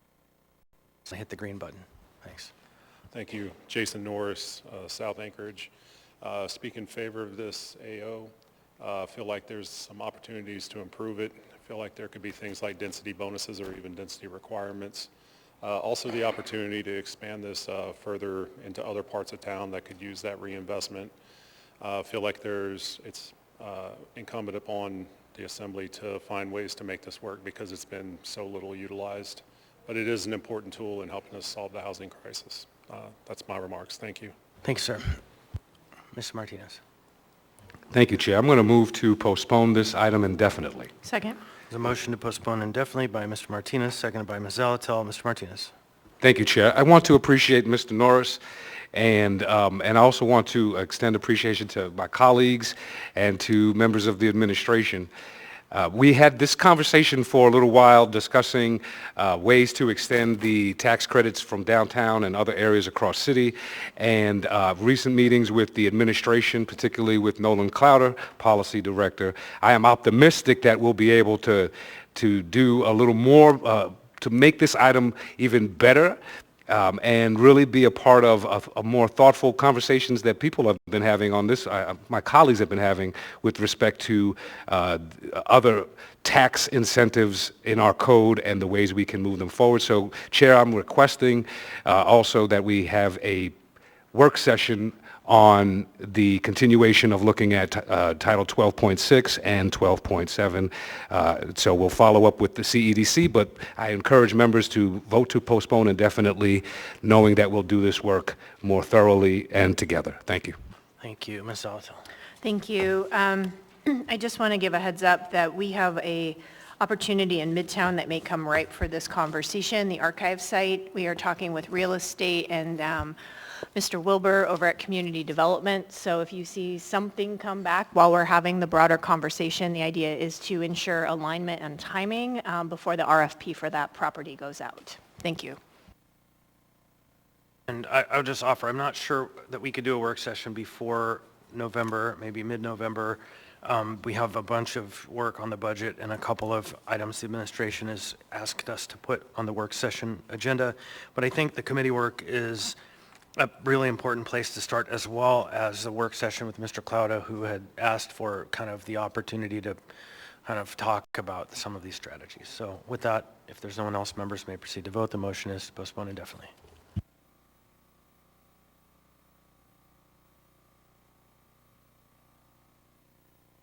On a vote of 10-0 and the youth member votes yes, the motion has been passed. That item is postponed indefinitely. Now we'll roll back the calendar to item 11B, AM 703-2024, cooperative purchase with She International Corporation for Tangles Web Intelligence Software and Training. There's no meeting. Move to approve. Second. Move to approve by Ms. Zalatal, seconded by Mr. Johnson. Now, Mr. Martinez, Miss, you can speak to it, but I think you probably are okay. Yeah, Mr. Martinez, you had asked for some information. I'll hand you the floor. Thank you, Chair. Just to report that the municipal attorney, Gardner, responded, and I am satisfied with the responses with respect to the questions about facial recognition, with respect to the rights of privacy of individuals, and the operation of the technology in APD. So I am satisfied with the municipal attorney's responses, and I will be voting in support of this today. Thank you, Chair. All right, thank you. And Ms. Zalatal. Thank you. Yeah, this is a continuation of something that was already happening, just a change of vendor. But what I think is important to note is while this item has been pending, we have seen considerable public engagement on it and on anything related to spending with APD. So what this tells me is important is that we have a conversation about APD and we find alignment about where we're at with APD as we move into the budget season. Thank you. So for my part, I want to ask the municipal attorney just briefly to speak about the questions that were asked so that we get it on the record. Thank you. So at the last assembly meeting, members expressed concern specifically about the potential of this software to be used for AI and facial recognition features. And our office reached out to APD. APD was very forthcoming in its answers, and it confirmed that the software package it's getting does not actually include AI or facial recognition features. There are also questions about what sources it pulled from, and APD confirmed that the software does not pull from non-public sources. So those resolved the Assembly members' questions, and we articulated that in an email. All right, thank you. Mr. Volland. Thank you. I appreciate the information that's come forward about this. I want to, just out of curiosity, unpack that a little bit. APD confirmed. Does anybody from IT, or is there anybody who like independently confirms that, or is it just, I mean, how is it confirmed? I guess is my question.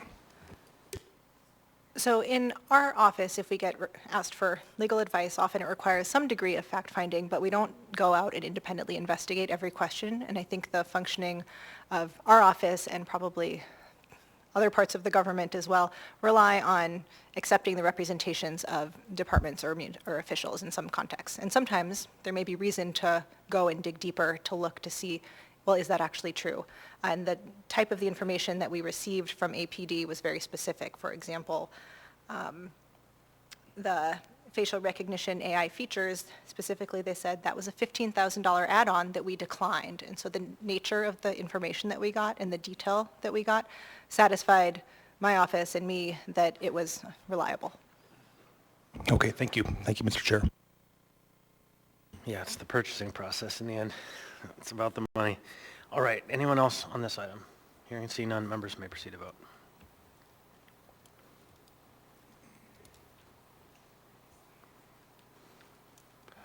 On a vote of 10-0 and the youth member votes yes, AM 703-2024 has passed the body. That brings us to item 14A. 14A is AR 2024-255, a resolution approving administrative agreement number 2024-03 between the Municipality of Anchorage and the Anchorage Municipal Employees Association regarding telecommuting. The public hearing on this item is now open. Anyone wish to be heard?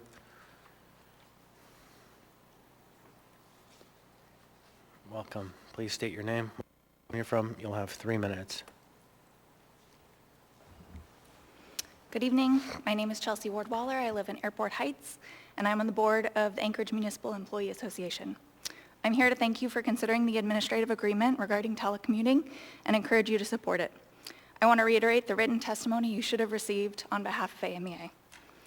AMEA members are involved in a wide range of activities that keep the municipality functioning and serving our community, keeping the water running, development permitted, parks and facilities maintained, advancing public health, and much more. If we are doing our jobs correctly, it shouldn't matter where we sit while we are doing them. We support a hybrid telework schedule for many reasons. We know it can be done and done well. A hybrid schedule option was in place prior to the current AMEA contract and worked well in instances where employees' duties were conducive to telecommuting. During the pandemic, telecommuting led to significant improvements in workflow processes with a heavy emphasis on electronic processing. These efficiencies reduce the amount of time it takes to process documents and improve public services. Many AMEA members proved to be more productive and focused without the disruptions that come with being in an office environment. The technology and tools needed to work remotely are already in place with no added or increased financial burden to the municipality. Collaborative meetings between municipal departments are often held entirely virtual or in a hybrid format to eliminate travel time.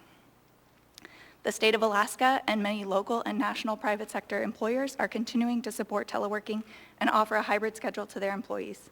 Allowing for a hybrid telecommuting schedule will help make the municipality of Anchorage a more attractive employer to current and prospective employees. Teleworking offers critical workplace flexibility that enables employees to meet the needs of an organization. For example, when the 2018 earthquake struck, many AMEA employees had shifts around the clock to allow for assessment and mitigation of the infrastructure damage. Consideration for the technicalities of workplace location was not a priority in the response after the earthquake. Getting the job done was. In a city that is subject to frequent inclement weather conditions, allowing for telecommuting helps employees stay safe while continuing to work. It also reduces vehicle traffic so that those who need to get around can do so more easily, and in winter, improve our maintenance response. Not all of our members are able to telework, but we have heard consistently that being able to work more flexibly would make working at the municipality considerably more attractive. Telework improves employee satisfaction, performance, engagement, efficiency, and supports increased productivity. We remain committed to ensuring the municipality functions well for our community, and we are ready to work to find new solutions to meet today's challenges. AMEA is in support of the administrative agreement, allowing the option for AMEA employees to telecommute with a hybrid schedule. Thank you again for your consideration and support. Thank you. Anyone else wish to be heard on this item? Anyone at all? Seeing and hearing none.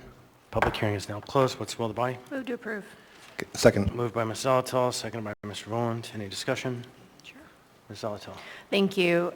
So thanks for the comments from AMEA. I really appreciate them. I think it really highlights that this is not only long overdue, but really something that's not too difficult to implement. We have lots of demonstrated practice with this through necessity when it was necessary. It's just disappointing it's taken so long. I remember as we were winding down the emergency orders through COVID, we actually within Member LaFrance and Member Weddleton asked the administration to explore administrative agreements specifically holding over those things from COVID that worked, like telework. Here we are many, many years later, so thank you for getting it done. And I just want to highlight that I think what we're seeing here with this new administration is the municipality making a firm commitment to being the place you want to work. So we are open for business, we are hiring, and now if you're an AMEA member, you can telecommute, subject to probably lots of nuance there, but check out our jobs because they're amazing. Come be a part of the team. Ms. Brawley. Yeah, thank you. I support this and I appreciate the testimony and support as well. I'll just state briefly, I had communication from a member who suggested, AMEA member who suggested that that in order to make it easier to work at home, that it would be great to have computers that are portable. I think a lot of us have laptops, and I won't speak for the whole workforce who has desktop computers, for example, but looking at as we replace IT equipment, it would be helpful to think about what is practical for folks. And again, recognizing not everybody can do that. And I will say it's been a great great benefit for our Assembly branch employees. I know we routinely coordinate with our staff, and then they have had a lot of life issues and just in general have appreciated the ability to work from home. So I'm glad that that can be extended to more folks at the city. Thanks.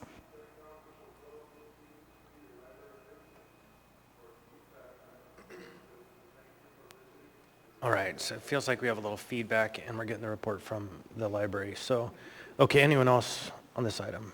I'll just say thank you to the administration for finally fulfilling a promise that was made years ago. Years ago, okay. Anyone else? Seeing and hearing none, members may proceed to vote.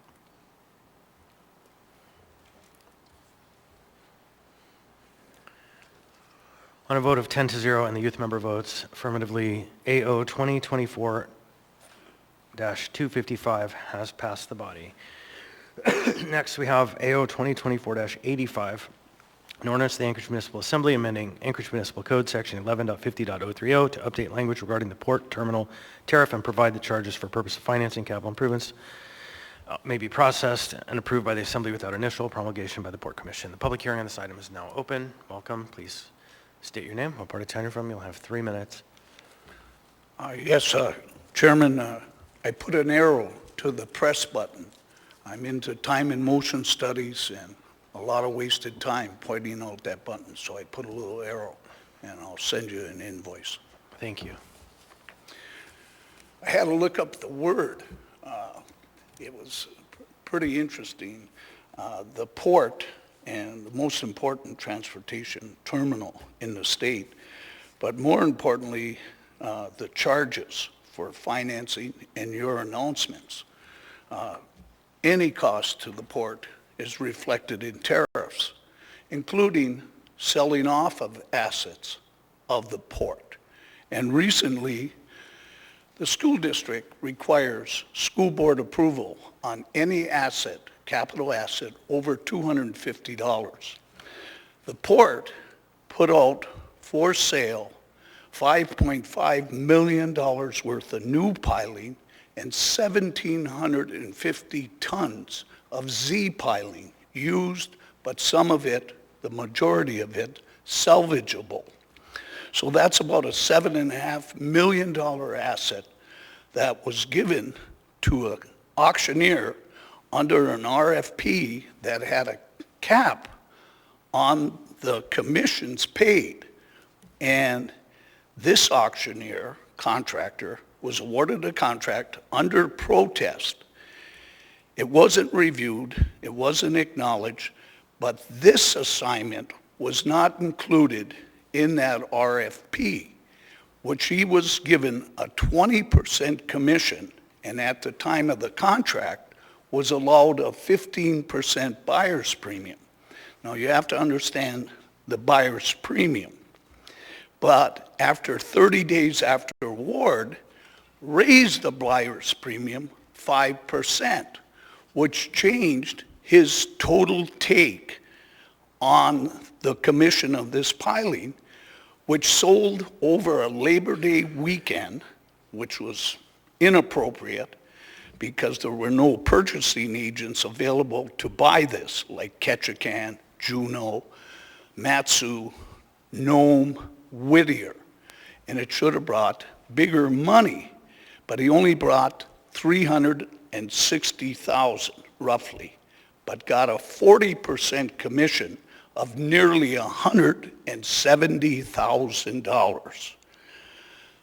That's wrong for multiple reasons, and I protested the sale before it occurred, I protested it afterwards, and I didn't hear from anyone. This is wrong. You have a fiduciary relationship with the taxpayer to protect them. Thank you, Mr. Leva. And I'm open to questions to expand anything you may not understand. Thank you, Mr. Leva. Are there any questions? Your time has expired, Mr. Leva. Pardon me? Your time has expired. I didn't hear you. Your time has expired. But I asked, are there any questions? Ron. Are there any questions? No. Eva, we'll see you in court. Anyone else should be heard on this item? Anyone at all? Seeing and hearing none, public hearing on this item is now closed. What's the will of the body? Move to approve. Second. Moved by Ms. Zalatal, seconded by Mr. Voland. Ms. Zalatal. Thank you. So the item is really in response to us figuring out, once the port modernization funding gets moving in earnest, all the various moving component parts. If we had to go back to the Port Commission to authorize the amount of the revenue bonds each time, that adds about a 2 to 4 week time period.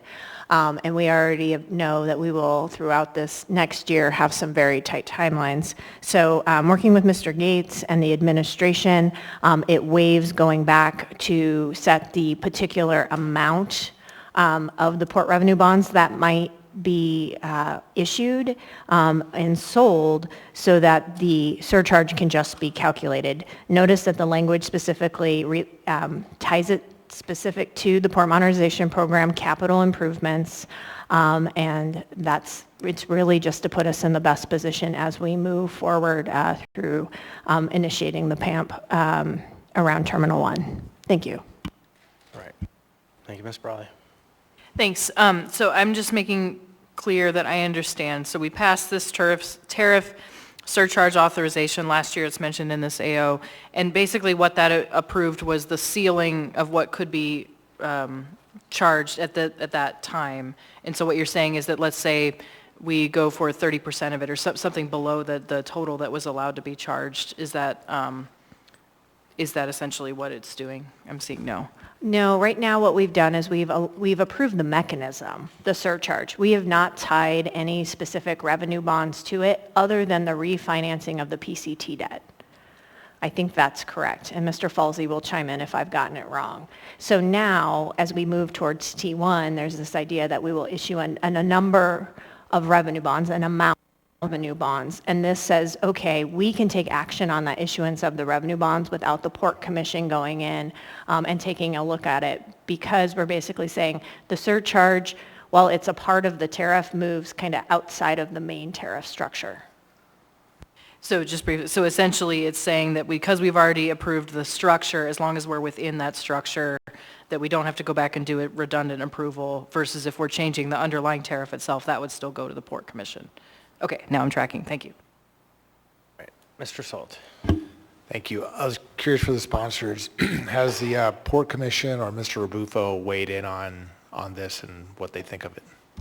So thank you. Mr. Gates consulted with Mr. Falsey, Mr. Rabufo, a whole working team for the administration. And it's been published for 2 weeks, and I did not get any communications from the Port Commission. Anyone else? Anything to add from the administration? Nothing to add, that's correct. Mr. Rabufo is on the line telephonically if there are questions for him specifically, but Member Zalatal's recap of events is correct from our perspective. Okay, I guess for Mr. Rabufo, any objections or any concerns with this?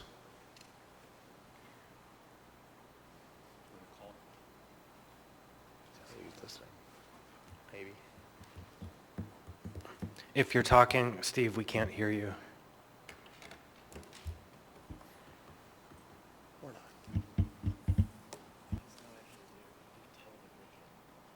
Yeah. In lieu of Mr. Rabufo's direct response, I think we would say that he did not have any concerns about this, and I understand that he did talk to the commission about this and make them aware of it. All right, Mr. Gates. Thank you. I would just add that Mr. Rabufo did request copies of this ordinance in AM to send to the Port Commission, but I believe that their next meeting is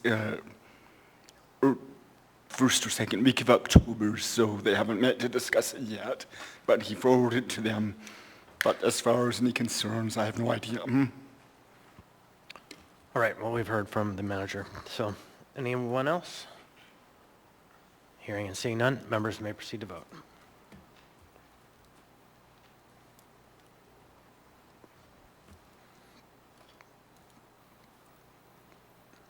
On a vote of 10-0 and the youth member votes affirmatively, AO 2024-85 has passed the body. Next, we have AR 2024-284, resolution of the municipality of Anchorage appropriating $3,750,000 from the Equipment Maintenance Fund 601000, unrestricted net position appropriating $750,000 24 operating budget equipment maintenance fund 601000 and appropriating $3 million as a transfer to the equipment maintenance capital improvement project fund 601800 maintenance and operations department for repair and replacement of general government equipment. Public hearing on this item is now open.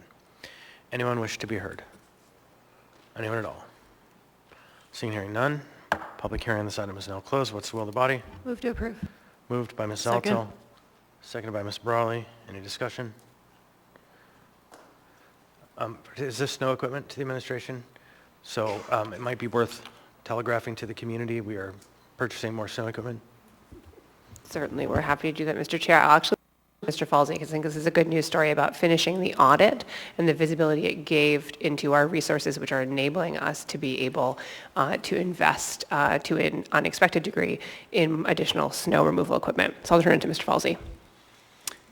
Thank you, Manager Wynn Pearson. To the chair, that is correct. This is for snow equipment, and as the manager mentioned, this is a good news consequence of working as hard as we can to get our house back in order. So when we closed the books on 2022 and finally produced an annual consolidated financial report, we could for the first time see what the unrestricted net position, or effectively the fund balance in the fleet fund was. And there was a positive fund balance there, so we were able to take $3 million out of that fund balance and put it towards snow equipment purchases. As detailed in the memorandum, there are some things that we are looking to buy here, like new snow plows, which will not arrive this winter. There are other things that could come more quickly, but we are doing our level best to put us in as best a position as we can be for this winter and the winters beyond. So in some, like the last 3 meetings, we've made purchases and secured equipment for snow, whether it's this year or next. So thank you for that. Ms. Brawley.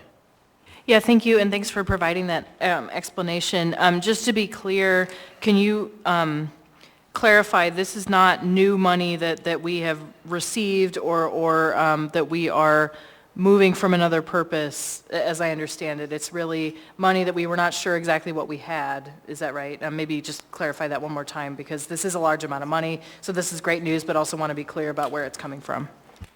Through the chair to Assemblymember Brawley, that is correct. The equipment fleet fund is populated according to a policy and procedures we have where the various departments pay a rental fee into the fund, and that fund is separately reported in our annual consolidated financial statements. This is not new money that was brought newly into the municipality. This is us being finally able to see our bank statement effectively and seeing what is the balance in the account. Thank you. Mr. Martinez. Yeah, to Mr. Falsey, is there a reason that there's a fund balance? Once we figured it out and you did the auditing, you could tell there's a fund balance, but is there, to the best of your ability, any discernment about the reason that there's a fund balance? Was money that should have been spent not spent?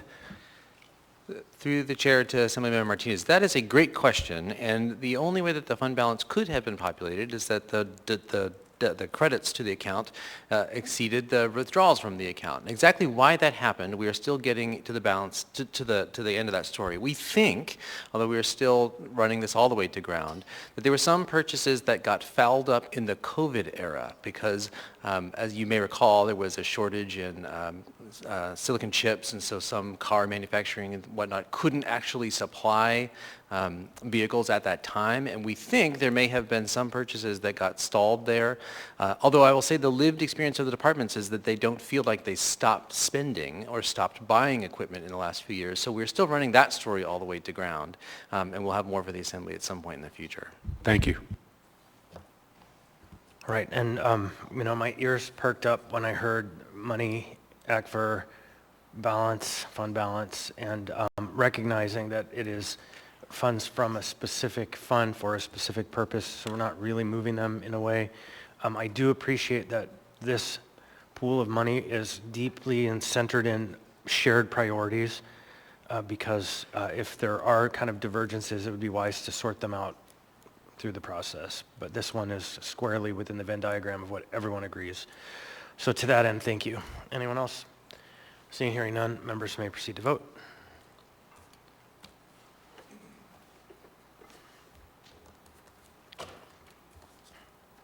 On a vote of 10-0 and the youth member votes in the affirmative, AR 2024-284 has passed the body. Now we're at audience participation. So any member of the public may come forward to speak for 3 minutes. Welcome. Please state your name, what part of town. You'll have 3 minutes. Good evening, Chairman. My name is Adam Schicks, an Eagle River voter, spelled S-H-I-C-K-S from who's recording that. Father of 3 competitive swimmers' daughters, 15, 12, and 11 years old. I'm here to represent the 1,500 swimming athletes and the 691 petitioners who depend on the Bartlett Pool as the state's only 50-meter long course USA Swimming certified pool. Given my 3-minute limit, I'll start by simplifying the problem and our ask to this body. The problem, in 2022, a $600,000 state grant to update the Anchorage area diving boards was issued. The grant was not an itemized appropriation of funds and therefore didn't require design collaboration, which would have included pool user groups. As the state's only 50-meter pool, Bartlett is also unique as the only competitive pool in Anchorage without a dedicated diving well. The new diving boards installed this summer, specifically the 3-meter boards, conflict with 2 of the 8 total lanes impacting access, meet management, and safety for lifeguard spinal emergency access. The ask of this assembly, the swim community is requesting the assembly place an injunction on the use of the 2 3-meter diving boards at Bartlett Public Pool, not the 1-meter boards. We're asking the Public Health and Safety Subcommittee and the Quality Municipal Services Ethics and Elections Subcommittee to investigate and resolve the conflict by specializing Bartlett's configuration as the premier swim facility in the state while serving the dive community equally in a facility equipped with a dive well. Our request only addresses the 3-meter boards, which are not used for high school meets, not the 1-meter boards that were replaced. The background, a little bit and quickly.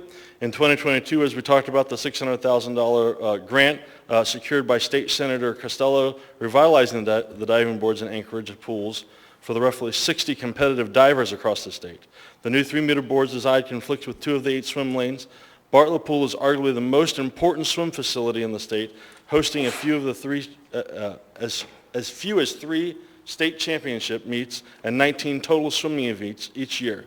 Each event includes between 200 and 400 athletes. These events don't include the Special Olympics and Golden Nugget Triathlon, which are also held there. The lack of coordination between the Parks and Rec Department and the installation is where the problem came, and there was no coordination with the main user groups. So we request the Assembly place an injunction on the use of the 3-meter diving boards at Bartlett to relocate the 3-meter structures. We are asking the Public Health and Safety Committee and the Quality Municipal Services Ethics Committee to take this issue up and find a resolution by specializing Bartlett for its use. I stand by for questions. Mr. President. Yes, thank you, sir, for being here today. I'm over here. Just a quick question about whether you have brought this before the school board as well. Before the school board? Yes. No, we've brought this before the Parks and Recs Department. We contacted them on the 23rd of June as the installation began, and then did not receive confirmation of any kind of action that was going to be taken until yesterday. So 3 months later, we first got our first indication that they were going to do something. So in terms of the Bartlett pool, it has a unique relationship. There's the Bartlett High School there as well. But the pool is also used for public access. Right, I understand that. Thank you, sir. All right, there are no more questions. Oh, Ms. Braga. So my understanding, the grant was to replace boards. Were there 2 3-meter boards at Bartlett prior to this grant purchase of the boards? That's a good question, and when I submit my testimony through, it will explain that no, there was not 2 3-meter boards. There was a single 3-meter board there. It was what I would call a tree trunk structure, so basically a round structure that came out of the deck and up to 3 meters and did not conflict in any way. They replaced it with 2 3-meter boards with A-frame structures. We went from basically 3 feet of separation between the back wall and the stairs, where you're most likely to get a fall, down to 14 inches. So if anybody's seen any kind of EMT activity and getting a board in there and EMTs, it's not likely. Ms. Braga? Is that it? Thank you. I don't see anyone else. So this issue is definitely in the mix. All right, Mr. Leyva, welcome. Please state your name, what part of town you're from. You'll have 3 minutes. Good evening, Ronald Leyva, 50-year resident of Alaska. Was a previous contractor as an auctioneer. I sent you all letters about it's time for action on Anchorage's gun sales, especially evidence, seized guns from the evidence room of Anchorage Police Department. Recently, the Matsu granted a $75,000 grant for gun training, and it should be part of the recommendation here in Anchorage. But if you didn't read my letter, because most of you don't answer my emails or acknowledge you even got them, I'll read the letter. And it's pertinent and timely all the way back to Sandy Hook with the AR-15s. And the recent rise in gun violence, including yesterday, where one of our finest was shot, it once again brought into focus the troubling practice of our municipality selling seized firearms, often through public auctions. While these auctions may seem like an easy way to manage surplus inventory, they pose serious risk, especially when the auctioneer without specific expertise in gun sales is involved. We're only required to hold an FFL. That doesn't make us a gun dealer. We don't do it 712s. You sell jewelry, furniture, vehicles, but you're not selling guns constantly. So selling firearms requires vigilance and constant awareness, particularly to prevent straw purchases, where someone buys a gun for someone else and may be unqualified or even dangerous. Unfortunately, all auctioneers handle these risks differently. This is why I strongly believe if firearms must be auctioned off, it should only go dealer to dealer, expanding the risk that the municipality puts itself in. Furthermore, the liability. Furthermore, I urge the municipality to stop allowing ammunition to be sold along with firearms in public auction. This only increases the danger to our community. I already stated what happened in Sandy Hook, and I also like to say I took my commissions, donated it to the Knights of Columbus, and they bought the memorial in the Lawrence Cemetery for the unborn, where women who have miscarriages can bring and place their ashes of their unborn child in reverence. Today we're again mourning yesterday's shooting, but the ease to buy a gun. When I asked a homeless person in the camps from which I asked you to abate, can you buy me a gun? You got $100, I'll get you any gun you want. That's how easy it is. So take a look at this policy, review it, and you want to protect the citizens of Anchorage. Do you have any questions? There are no questions, Mr. Leyva. Thank you. All right. Welcome. Please state your name, what part of town you're from. You'll have 3 minutes. All right, my name is Bailey Demir, and I live in Assembly District 3. I didn't get a chance today to prepare a solid statement, so I might be kind of all over the place, but much as I hesitate to turn audience participation, my portion of it, into a sort of airing of grievances, like I say, I do feel like there are a lot of issues that necessitate some mention here tonight. Because I have been busy in my capacity as a community organizer, doing my best to get people survival resources that they need in order to prepare for the cold winter that is ahead, those community members specifically who are unhoused. I didn't get a chance to get here on time, but I was told that there was mention by an assembly member of the disproportionate attention to violence against community members at the hands of police versus attention to violence to pedestrians along the sides of our streets. And I just want to point out and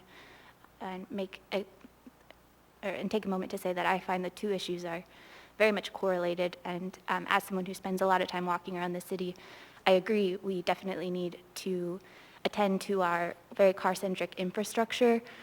However, I also think we need to attend to the way that many community members feel that their police department has not, as of yet, taken account and gotten themselves in right relationship to their community members following 7 uses of deadly force since mid-May.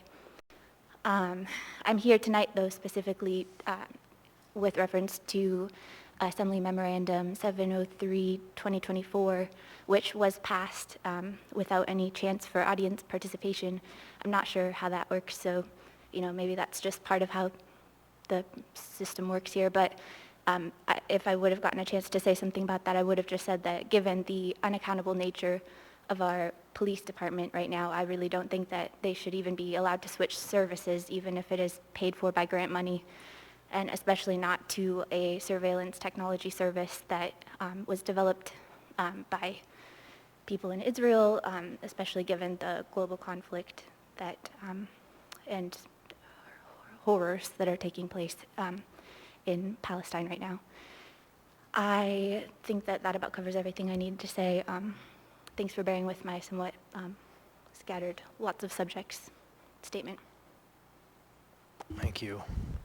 Well, there are no questions. Thank you. Next. Welcome. Please state your name, what part of town you're from. You'll have 3 minutes. It was on. Turn it there. Turn it on. There you go. And you can pull it down maybe so we can hear you. Thanks. Hi, my name is Amare Howard, and I'm a lifelong Anchorage resident.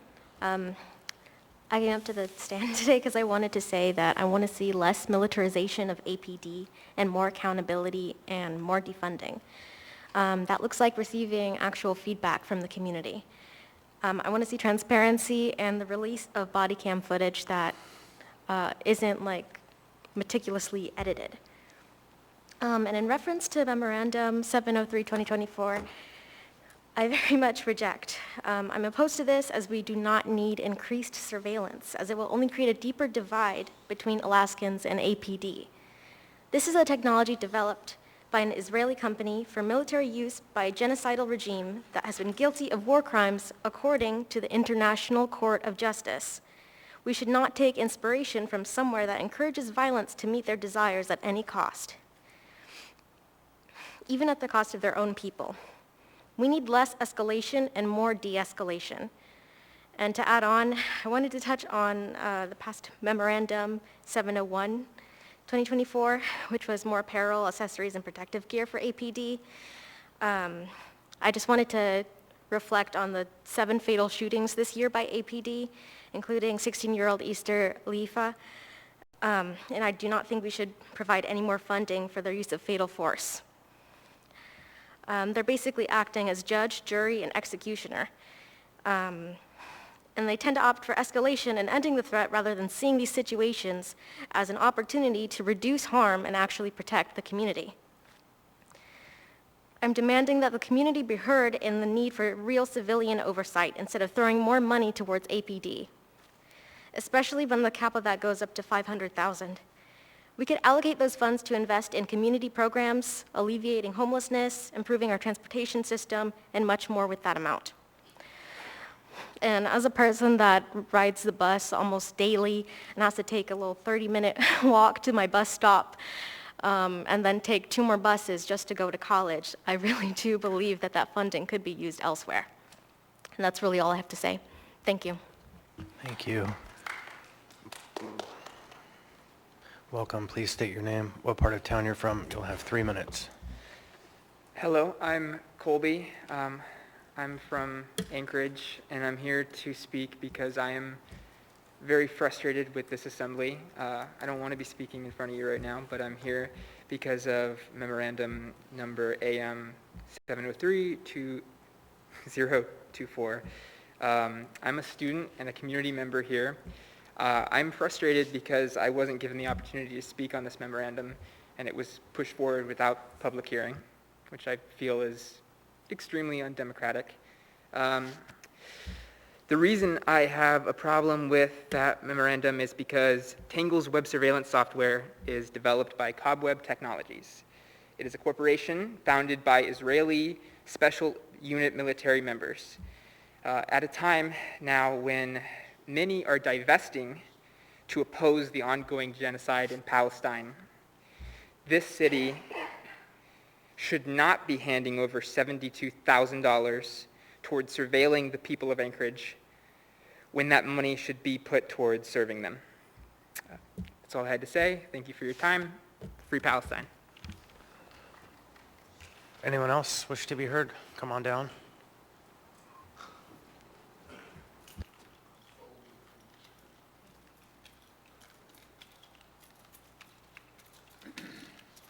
Welcome. Please state your name, what part of town you're from. You'll have 3 minutes. Oh, hit it again, it'll go on. There you go. You're good. Good evening, I'm Eric Gurley. I'm the Executive Director of Access Alaska. I live in the Ocean View area, and I work in the Fairview area.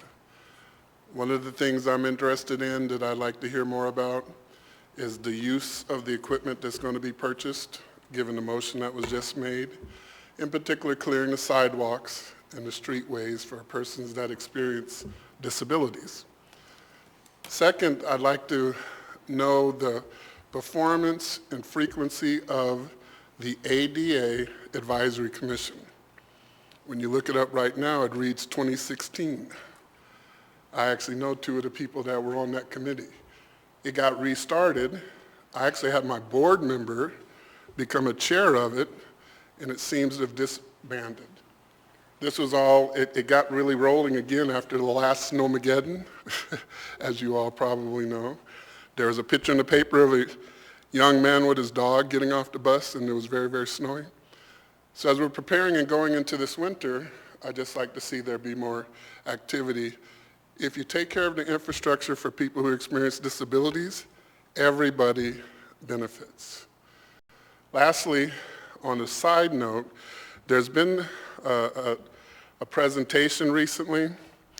There was a study, but the idea of having those giant containers that will melt the snow, you guys have to all be aware of that, right? The ability to get those going would save, in my estimation, would save money, would save space that has to be rented for the snow to be kept in mounds and mounds, big giant. But I'd like to see an effort towards that, or some speaking to that being assessed and evaluated for use. And then seeing if that could be turned into some sort of money savings, and you guys find other ways to help our community.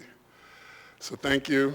I'll keep coming. I want to start being more involved and help the disability voice be on the table. Thanks. Mr. Vaughn has a Any question. questions? Thank you, Mr. Chair. Yeah, thank you, Mr. Gerling, over here. I remember your participation in our Public Health Committee. We had a special Health Policy Committee, I think it was called at the time, focused on the public health effects of snow removal. And so this is a continuing conversation, not a new one. I guess my question, if it's appropriate, Mr. Chair, is actually for the administration. On the commission that was referenced, are there efforts underway to reinvigorate that commission? Do we know what's, and we can take it offline if nobody has a ready answer, but I would be interested in exploring that further. Through the chair to Member Voland, I don't think we have an immediate answer, but we can certainly circle back to you. Okay, fantastic, and thank you for raising it. Thank you, Mr. Chair. Thank you. I can answer briefly that it was sunset, and then we just at our last meeting, I believe, recreated the ADA Commission, or maybe it was 2 meetings ago. It was very new action that this body took to reestablish it. So it's in the process of reformulating as we speak. Thank you, sir. So if it's reestablished, did you say? Well, it's being reestablished. The code has recreated it, but then it has to be, nominations have to happen. They have to get applications into the system, and then, so I would recommend you consider applying if you're interested in serving. So those that were on the committee have to reapply if they're still interested in? Well, if it's with the same members, actually, the clerk suggests that it might have been to just contain it. So there might be some vacancies, but it is just recently reenacted. So that's the latest of what's happened there. Okay. At our last meeting. Right. All right, thank you. All right, thank you. Anyone else in the audience wish to be heard? All right, so we do have one person for the phone.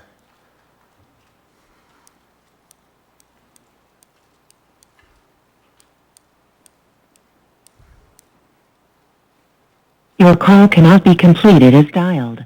Please. One more time.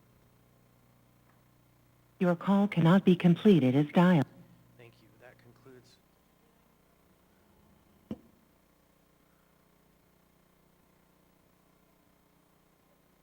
So that concludes audience participation. We'll now do member comments. Mr. Prisverdy.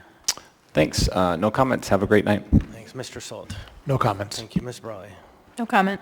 Mr. Boland. Thank you, Mr. Chair. In light of our robust discussion tonight on transportation and safety in the municipality, I just want to take a moment to restate the motto of the Assembly's Transportation Committee, cheesy though it might be. Anchorage is a place to get to, not just a place to get through. Thank you, Mr. Chair. All right, Ms. Brongo. Thank you, Chair.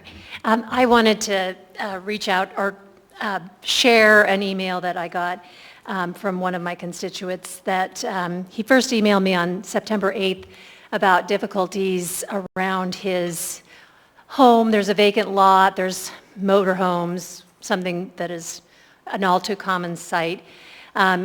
His letter, September 8th, I sent a message to him with our new homeless coordinator's email, and he has not yet heard back.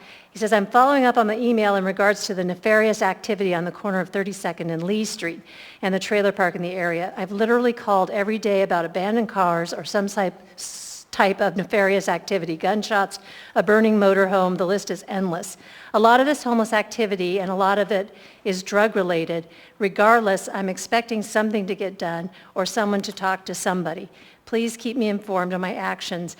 And I just have had lots of conversations this week, like this one, where people are not bothering to put a pin on the map, marking a camp because they know that things have not been done. Kim Kaiser, another constituent, lives near Valley Street Park.